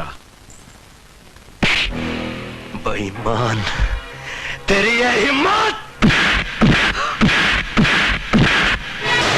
बीच में कोई बोलना नहीं। साले कुत्ते, मुजरिम चाहे मेरा बाप हो, मेरी माँ हो, मेरा भाई हो या मेरी बहन, मैं छोड़ूंगा नहीं उसको। इन लोगों ने जानबूझ के हमारे साथ दगाबाजी की, जानबूझ के इसके बाप ने इसकी शादी मेरी बहन के साथ की, ताकि ये लोग कानून की आंखों में धूल झोंक सके, ताकि ये लोग कानून को ढाल बना के इस्तेमाल कर सके, ताकि ये लोग बहन के जरिए एक खुददार भाई को मजबूर कर सके, उसको दबा सके। मगर मैं इन लोगों के चला के चलने नहीं दूंगा।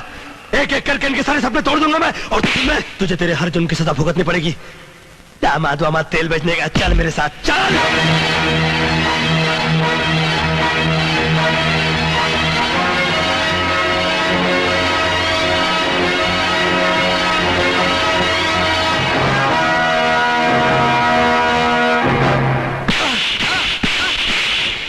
कमला ट्रांसपोर्ट का मालिक तू ही है ना? हाँ। उसमें तेरा ही माल जाना था ना? हाँ।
मुझे माफ कर दो। जब मुझे पता चला कि मेरी बहन की शादी एक मुजरिम से होने जा रही है तो मैं पागल हो गया, और जब मैं मंडप पहुंचकर शादी रोक नहीं पाया तो मुझे गुस्से का दौरा सा पड़ गया। इसीलिए बहुत सख्ती से मैं तुम्हें कुछ कह गया। आयमा, तुम हमेशा से मुझे माफ करती आई हो, एक बार और माफ कर दो।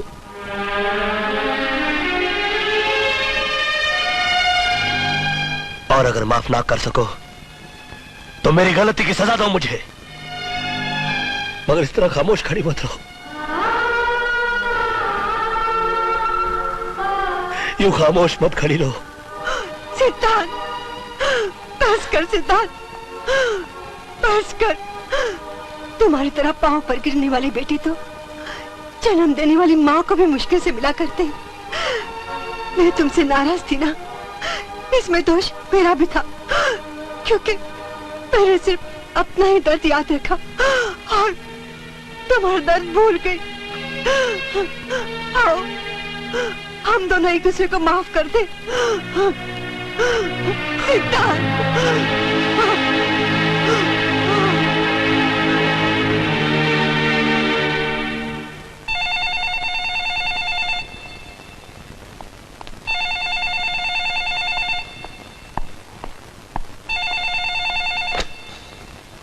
क्यों मिस्टर सिद्धांत, आज तुमने चिरागों को जलाते जलाते अपनी भी उंगलियां जला ली ना? अरे बेवकूफ इंसान, तुमने इतना भी नहीं सोचा जिस शख्स के पास सैकड़ों ट्रक हो उसके पास इतना वक्त कहां कि वो चेक कराता फिरे कि कौन से ट्रक में कौन सा माल जा रहा है। दरअसल मेरे ही इशारे पर तुम्हारे जीजे के ट्रक में देसी शराब लोड करवा दी गई थी, और फिर उसके बाद मैंने बड़े इत्मीनान के साथ, प्यार के साथ तुम्हें खबर करवा दी। दूसरी खुशखबरी ये है कि मैंने जमानत देकर तुम्हारे जीजे को रिहा करा दिया है। अब वो लोग मुझे महान समझते हैं और तुम्हें उनका दुश्मन। Thank you. तुम्हें मुझ पर गुस्सा तो बहुत आ रहा होगा, आ रहा है ना? अरे कुछ बोलो भाई। बोलती बंद हो गई? हाँ? चुप हो गए? अरे तुम जैसे पुलिस ऑफिसर सिर्फ गाली देकर चुप नहीं बैठे रहते, आगे कुछ एक्शन भी लेते हैं। बोलो, तुम मेरे खिलाफ क्या एक्शन सोच रहे हो? ससुराल के बारे में सोच रहा हूं मैं। पहले अपनी बहन को उसके ससुराल पहुंचाऊंगा, फिर तुम्हारी बारी आएगी।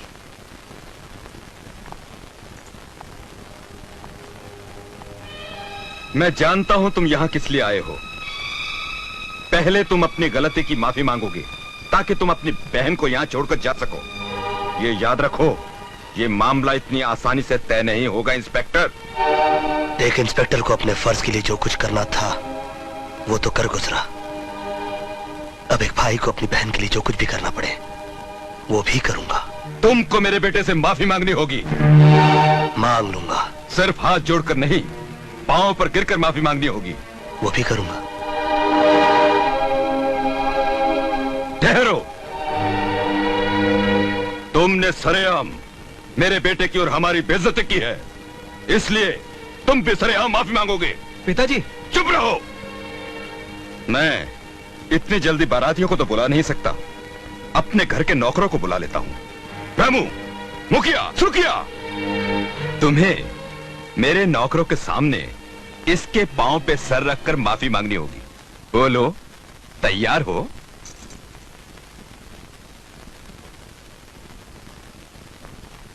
सुहाग के कंगन का वजन राखी से ज्यादा होता है। मैं तैयार हूं। नहीं, ये तैयार नहीं है। नहीं भैया, तुम ऐसा मत करो। तुमने तो गलती की थी, मगर ये तो जानबूझकर गलत कर रहे हैं तुम्हारे साथ। अपने भाई को इतना ज्यादा नीचे गिराने से तो अच्छा मैं ये समझूंगी अपने गले का मंगलसूत्र उतार कर फेंक दो। चलिए भैया, चलिए यहाँ से। चीयर्स। बताइए, मुझे किस लिए याद किया? तुम इंस्पेक्टर सिद्धांत को नौकरी से निकाल दो। मुझे सुबह तक ये न्यूज चाहिए कि सिद्धांत को नौकरी से निकाल दिया गया है। सॉरी सर, मैं वो तोता नहीं जो ज्योतिषी के इशारे पर किसी के नाम की पर्ची निकालने के लिए बाहर आता है और फिर अपने पिंजरे में चला जाता है। मुझे इजाजत दीजिए। लगता है इस तोते ने ईमानदारी के दाने कुछ ज्यादा ही खा लिए हैं। भाभी को लड़का हुआ है। भैया मुबारक हो, आप बाप बन गए हैं। बिंदिया, अरे बेटा मुबारक हो sir. Thank you, Mubarak thank you, thank you. सिद्धांत आओ बेटा। पूजा। सिद्धांत, भैया हमारा मुन्ना प्यारा है ना? अरे ये तो लाखों करोड़ों में एक है। ला बेटी, चल इसे काजल लगा ले। आइए आइए अम्मा। अरे मेरा राजा। सिद्धांत, सिद्धांत, उसकी आंखें कैसी हैं? काश मैं अपने बच्चे को देख पाती। बताओ ना सिद्धांत, मैं कभी अपने बच्चे को देख पाऊंगी या नहीं?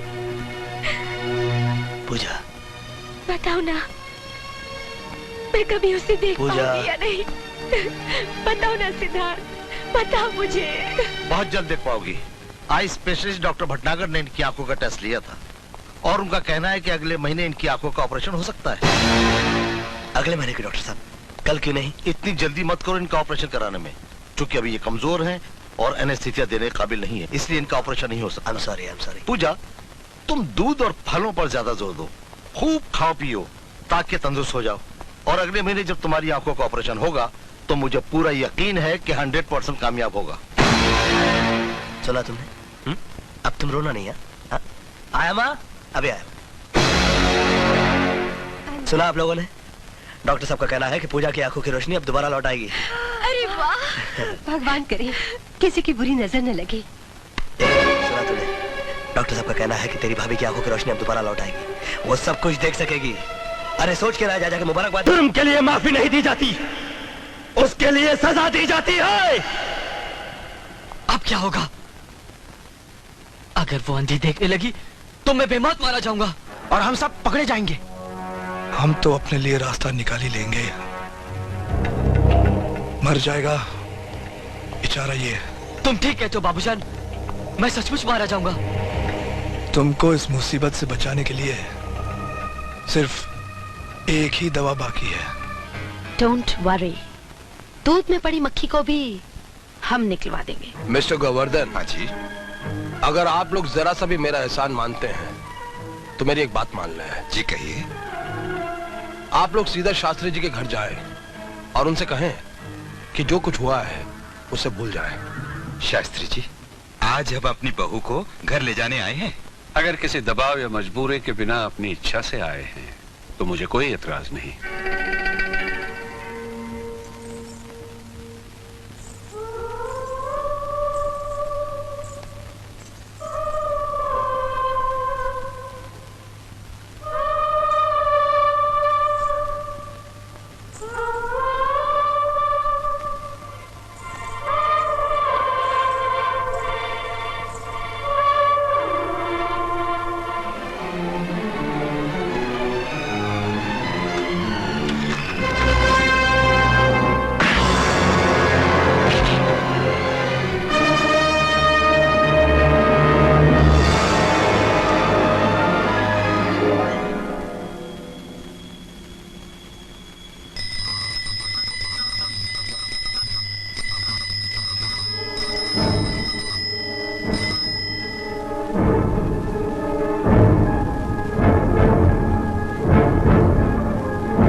गोपाल,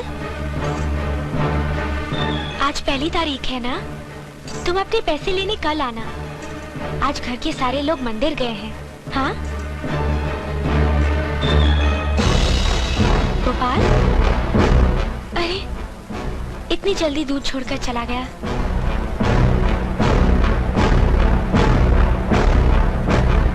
था तो किसी ने पीछे से मेरे सर पर ऐसा वार किया कि मैं बेहोश हो गया, और जब मुझे होश आया तो वहां कोई भी नहीं था।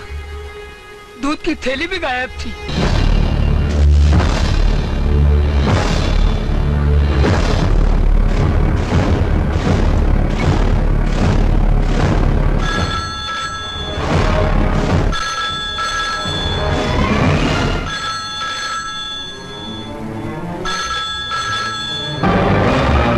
हेलो पूजा, हेलो पूजा, मैं सिद्धांत बोल रहा हूँ।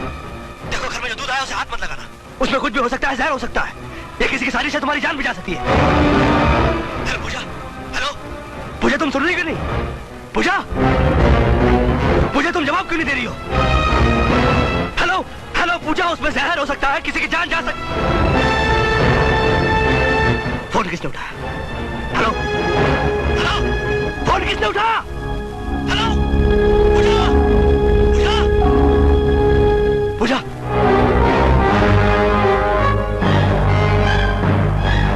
ओह माय गॉड!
सिद्धांत,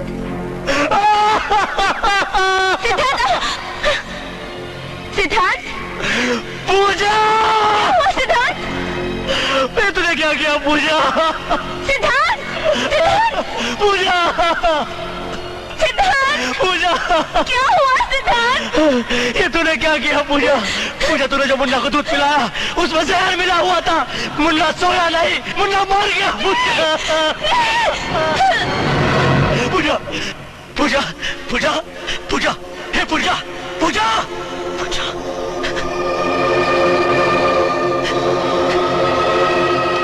पूजा पूजा पूजा आंखें खोल, पूजा आंखें खोल, पूजा पूजा, हे पूजा होश में, पूजा, हे पूजा पूजा पूजा। नहीं, छोड़ दो मुझे, छोड़ दो मुझे।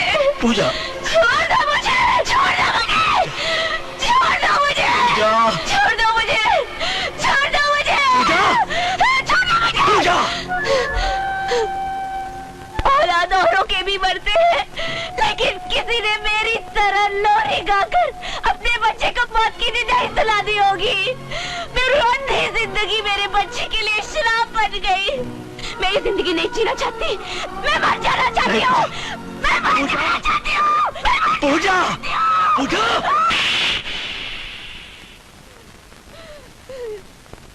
मुझे अपने मुन्ने के पास जाने दो, मुझे अपने मुन्ने के पास जाने दो।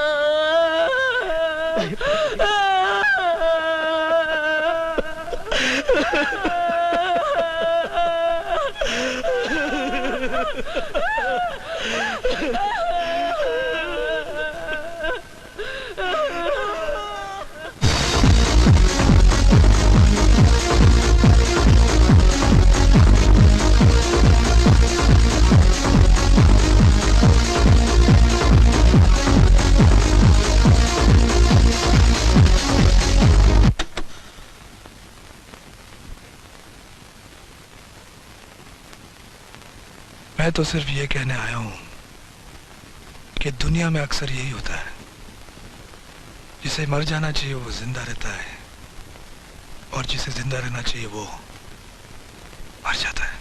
तुम कहना क्या चाहते हो? आखिर हुआ क्या है? यही कि तुम्हारी भाभी जिंदा है और बच्चा मर गया।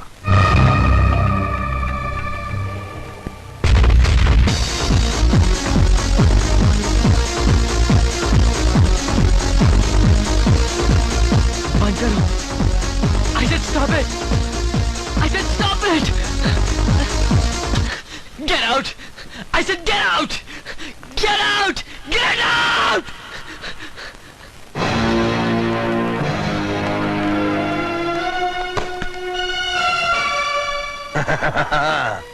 मुझे हर रोज पहली खुशी तब होती है जब तू मुझे सलाम करता है। मैं कोशिश करूंगा कि आपको आखिरी खुशी भी मैं ही दूं। खुशी और तू? अरे जो खुद खुशी के मामले में कंगाल हो, वो दूसरों को क्या खुशी देगा? हा? रात के अंधेरे में डूबा हुआ चांद रोशनी की भीख ज्यादा बांटता है। अरे उदासी में तो तू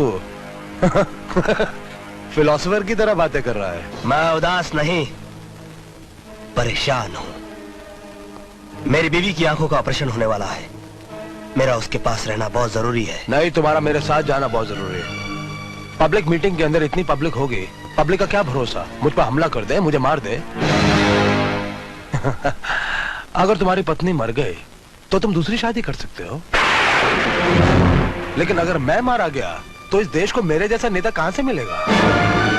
लेकिन फिर भी अगर तुम अपनी पत्नी के पास जाना चाहते हो तो जाओ, लेकिन जाने से पहले अपनी नौकरी से इस्तीफा दे दो। वक्त ने हमेशा मेरी कठिन परीक्षा ली है, और कठिन परीक्षा में पास हो जाना मेरी बुरी आदत है। चलिए सर।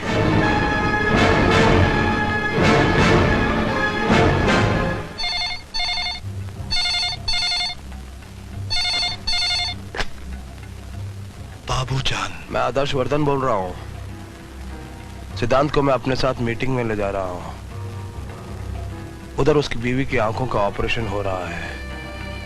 अच्छा मौका है, उसकी आंखों की रोशनी के साथ साथ उसकी जिंदगी की भी रोशनी बुझा दो।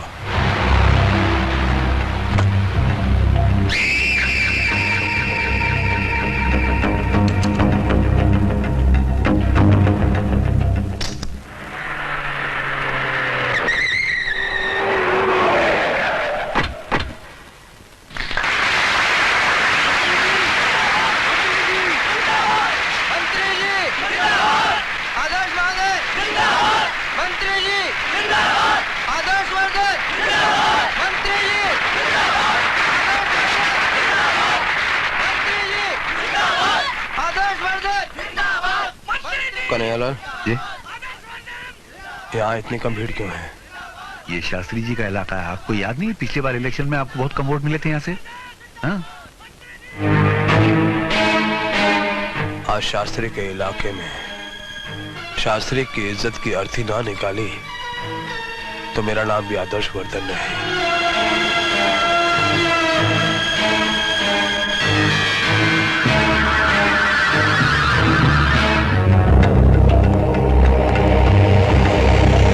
कौन सा कमरा?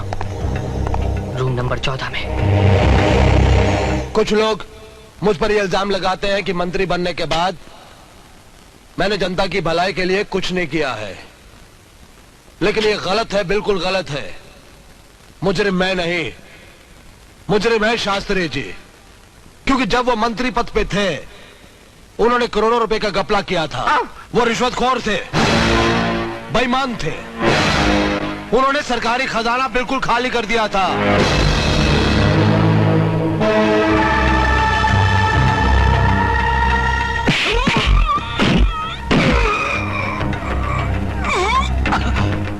इंस्पेक्टर सिद्धांत।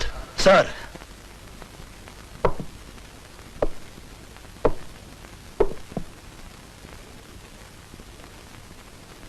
हमारा जूता लेकर आओ, वो सीढ़ी पे छूट गया है।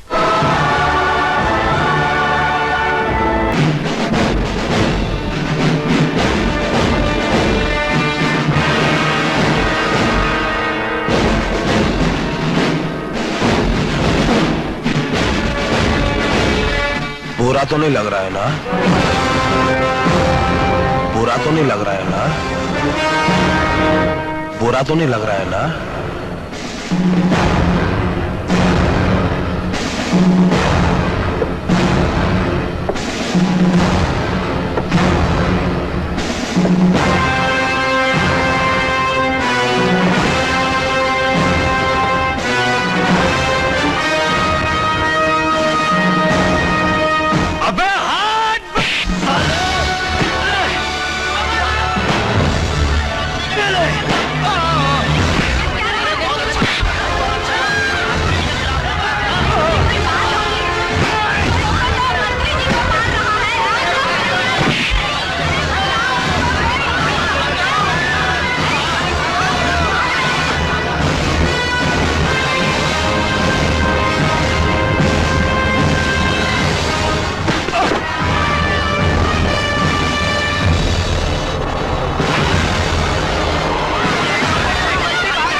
मैं कहता हूं रुक जाओ।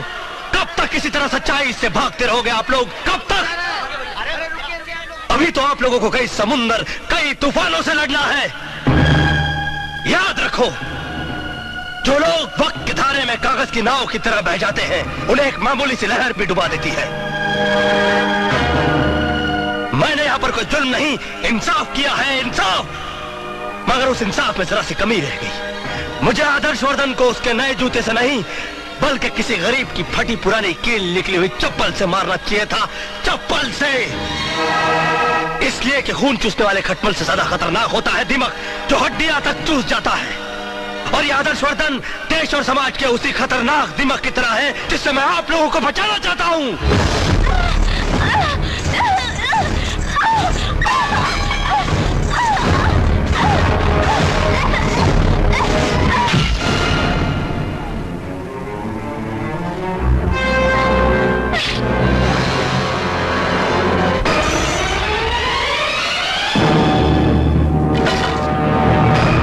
आदर्शवर्धन जैसे नेता ने सिर्फ स्टेज पर नहीं बल्कि सारे देश में आग लगा रखी है, और ये आग की लपटें मुझे सच्चाई बोलने से रोक नहीं सकती। और सच्चाई ये है कि आदर्शवर्धन ने मिस्टर बाटलीवाला से 30 लाख रुपए लिए, उसे बियर फैक्ट्री का लाइसेंस देने के लिए। बिल्डर चौधरी से 1 करोड़ रुपए लिए, उसे काली चौकी की बस्ती जलाकर वहां पर 5 स्टार होटल बनाने के लिए। अब बातें मैंने आप लोगों को इसलिए बताई कि आप लोग जान जाएं कि गुंडों का रखेल कभी गरीबों का रखवाला नहीं बन सकता। अगर भी आप लोगों को लगता है कि मैं गलत हूं और आदर्शवर्धन सही है तो ड्यू रिगार्ड्स टू ऑल, मैं ये वर्दी हंसते हंसते उतारने के लिए तैयार हूं। जय हिंद।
स्वामी जी हमसे बर्बाद हो गए, लूट गए। लूट के आ गए बल्कि पिट गए। स्वामी जी से क्या छुपाना, हो तो अंतर्यामी है, बोलो ना। हाँ स्वामी जी, इंस्पेक्टर सिद्धांत ने हमारा सब कुछ लूट लिया। उल्टा इनके सारे पोल खोल दिए, सब अखबारों में छप गया। जनता तो जूते लेके इनको ढूंढ रही है और इनकी पार्टी ने तो मंत्री पद से भी हटा दिया। मुंह छुपाने को भी जगह नहीं बची अब तो। काजल की कोठरी में रहोगे तो कभी न कभी तो दाग लगेगा। आप लोग निश्चिंत मेरे आश्रम में विश्राम कीजिए। मैं दिल्ली के नेताओं से बात करूंगा। हर दाग मिटाने की कोई न कोई दवा अवश्य होगी। स्वामी जी, अगर मैं इस आफत से निकल गया तो मैं इंस्पेक्टर सिद्धांत के परिवार के हर एक आदमी का कत्ल कर दूंगा। नहीं, अरे ये क्या बात हुई? तुम्हारी दुश्मनी इंस्पेक्टर सिद्धांत से, उसके परिवार के बेगुनाह को क्यों मारोगे तुम चुप रहो। नहीं, देखो, बेईमानी करना, कालाबाजारी करना एक बात है, लेकिन अगर तुम किसी के खून की बात करोगे तो मैं तुम्हारा साथ नहीं दूंगा। Shut up! नहीं, मैं चिल्लाकर सारी दुनिया को बोल दूंगा। चिल्लाएगा तू?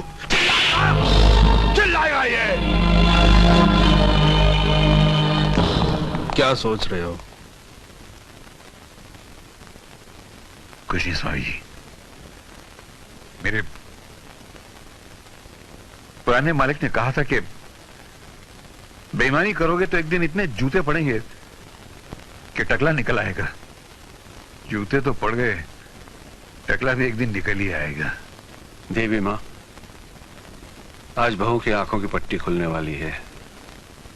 उसकी आंखों को रोशनी दे दी। अब अपनी आंखें धीरे धीरे खोलिए।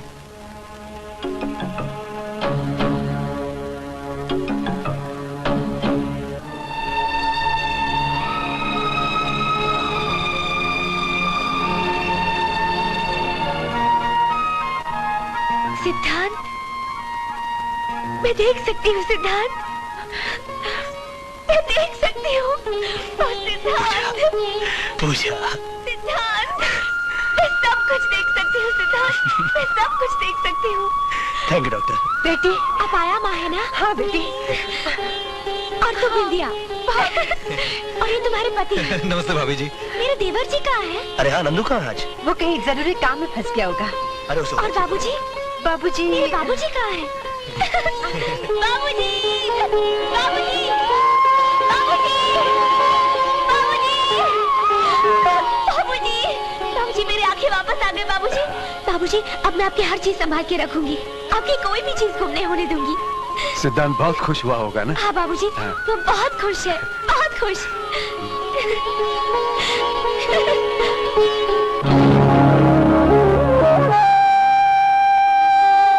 आज बहुत दिनों के बाद दुनिया देखी तो बहुत अच्छी लगी। काश मैं अपने बच्चे को भी देख पाती। पूजा, हाँ, ये गम बहुत बड़ा है तुम्हारे लिए। मैं ये कैसे कह दूं कि इस दुख में तुम नहीं रो, और ये भी कैसे कह दूं कि तुम रोती ही जाओ। आओ, कुछ पुरानी यादें ताजा करते हैं।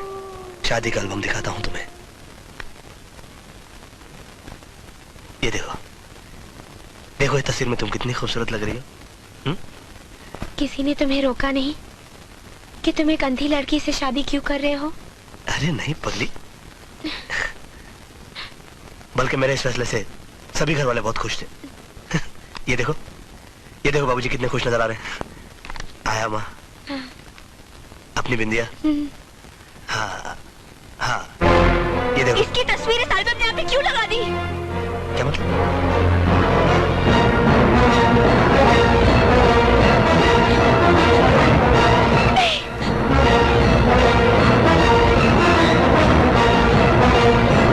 ये ले, लगा दे इंजेक्शन, बेहोश हो जाएगी हरामजादी। पूजा, क्या हो गया तुम्हें? ये उन बदमाशों के ग्रुप का आदमी है जिन्होंने मुझे मारने की कोशिश की थी। ये क्या कह रही हो पूजा तुम? हाँ, मैंने अपनी आंखों से देखा उसे गलत काम करते हुए। किस तरह का गलत काम करते हुए देखा तुमने इसे? ये उन लोगों में से है जो लड़कियों की नंगी फिल्में बनाता है। एक बार ये लोग मुझे भी उठा कर ले गए थे और मेरे साथ इस तरह की ज्यादती करने की कोशिश की थी। तब किसी तरह मैं वहां से भाग गई थी और वहां तुम मिले थे, याद है तुम्हें? तब यही मेरी तस्वीरें खींच रहा था, यही मेरी तस्वीरें खींच रहा था।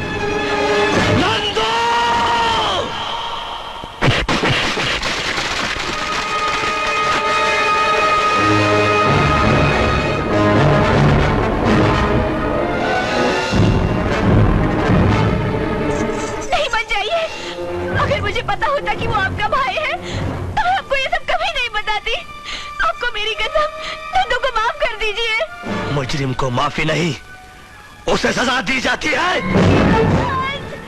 सिद्धार्थ, रुक जाओ सिद्धार्थ, रुक जाओ।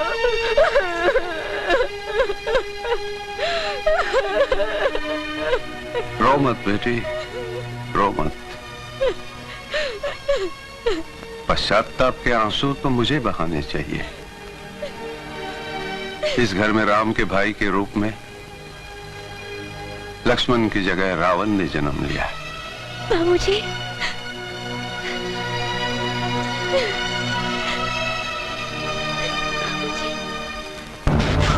पता तुम लोग की फिल्म बेचते करी?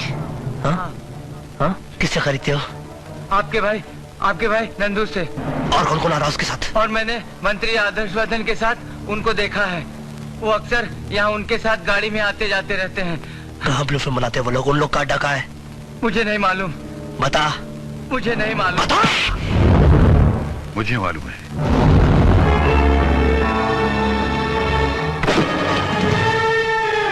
Shoot him!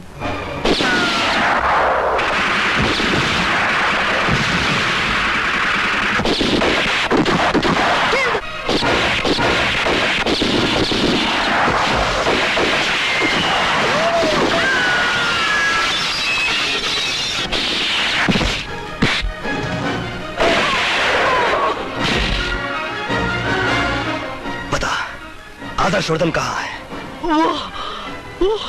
वो हेड ऑफिस में।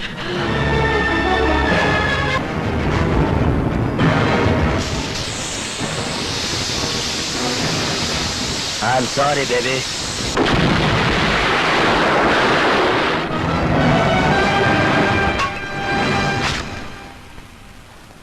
ये फैक्ट्री हमने इसीलिए खोली ताकि इंजीनियरिंग के सामान के साथ साथ हम आराम से ब्लू फिल्म भी एक्सपोर्ट कर सके और किसी को कुछ भी पता न चले।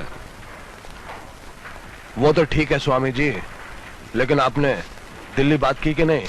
तुम फिर मिनिस्टर बन जाओगे, तब तक तुम यहीं फैक्ट्री में रहना। यहाँ कोई परिंदा भी पर नहीं मार सकता। परिंदा तो आ गया स्वामी जी।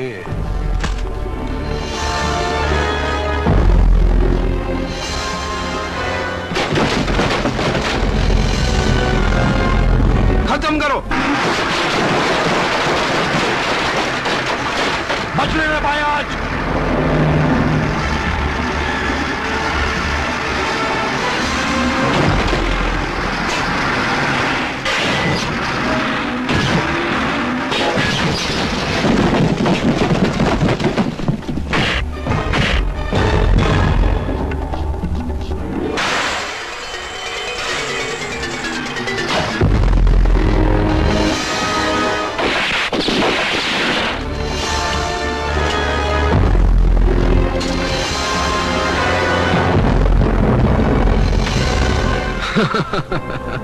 हमारा फार्मूला है कि हम पहले शहद चटाकर मारते हैं, अगर उससे नहीं मरा तो जहर देकर मारते हैं।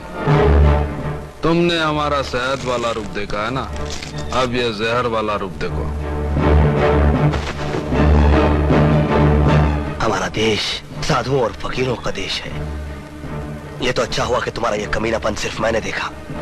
अगर दुनिया वाले देख लेते तो उनका तो साधु संतों पर से विश्वास उड़ जाता। लोग तो सिर्फ रुपए और इज्जत पर डाका डालते हैं, मगर तुमने हमारे विश्वास पर डाका डाला है। तुम्हें जितनी भी खतरनाक मौत दी जाए वो सजा कम होगी तुम्हारे लिए।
लोग इस औरत को संभालो।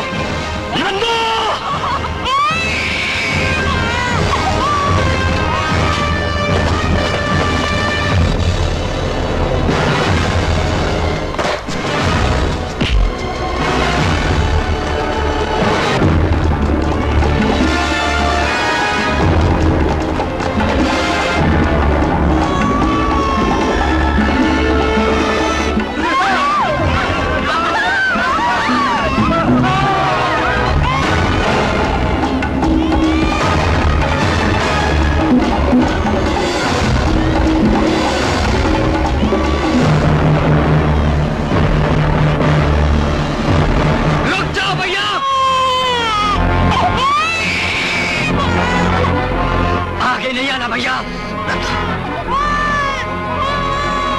ला बच्चा दे दे मुझे।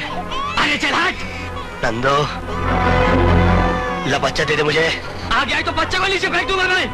नंदो मैं बोल रहा हूँ, बच्चा दे दे मुझे। अगर आगे आए तो बच्चे को नीचे फेंक दूंगा। रुक जा, रुक जा, मैं जा रहा हूँ, मैं जा रहा हूँ।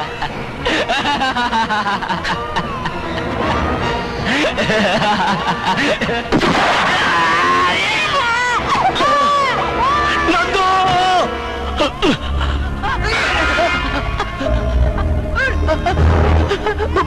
भैया भैया भैया मुझे बचा, मुझे माफ कर दो भैया। भैया मेरे भाई, मैंने तुझे माफ किया, ऊपर आ जा तू। मुझे माफ कर दो भैया, मुझे माफ कर दो भैया। हाँ नंदू, मुझे बचा लो भैया।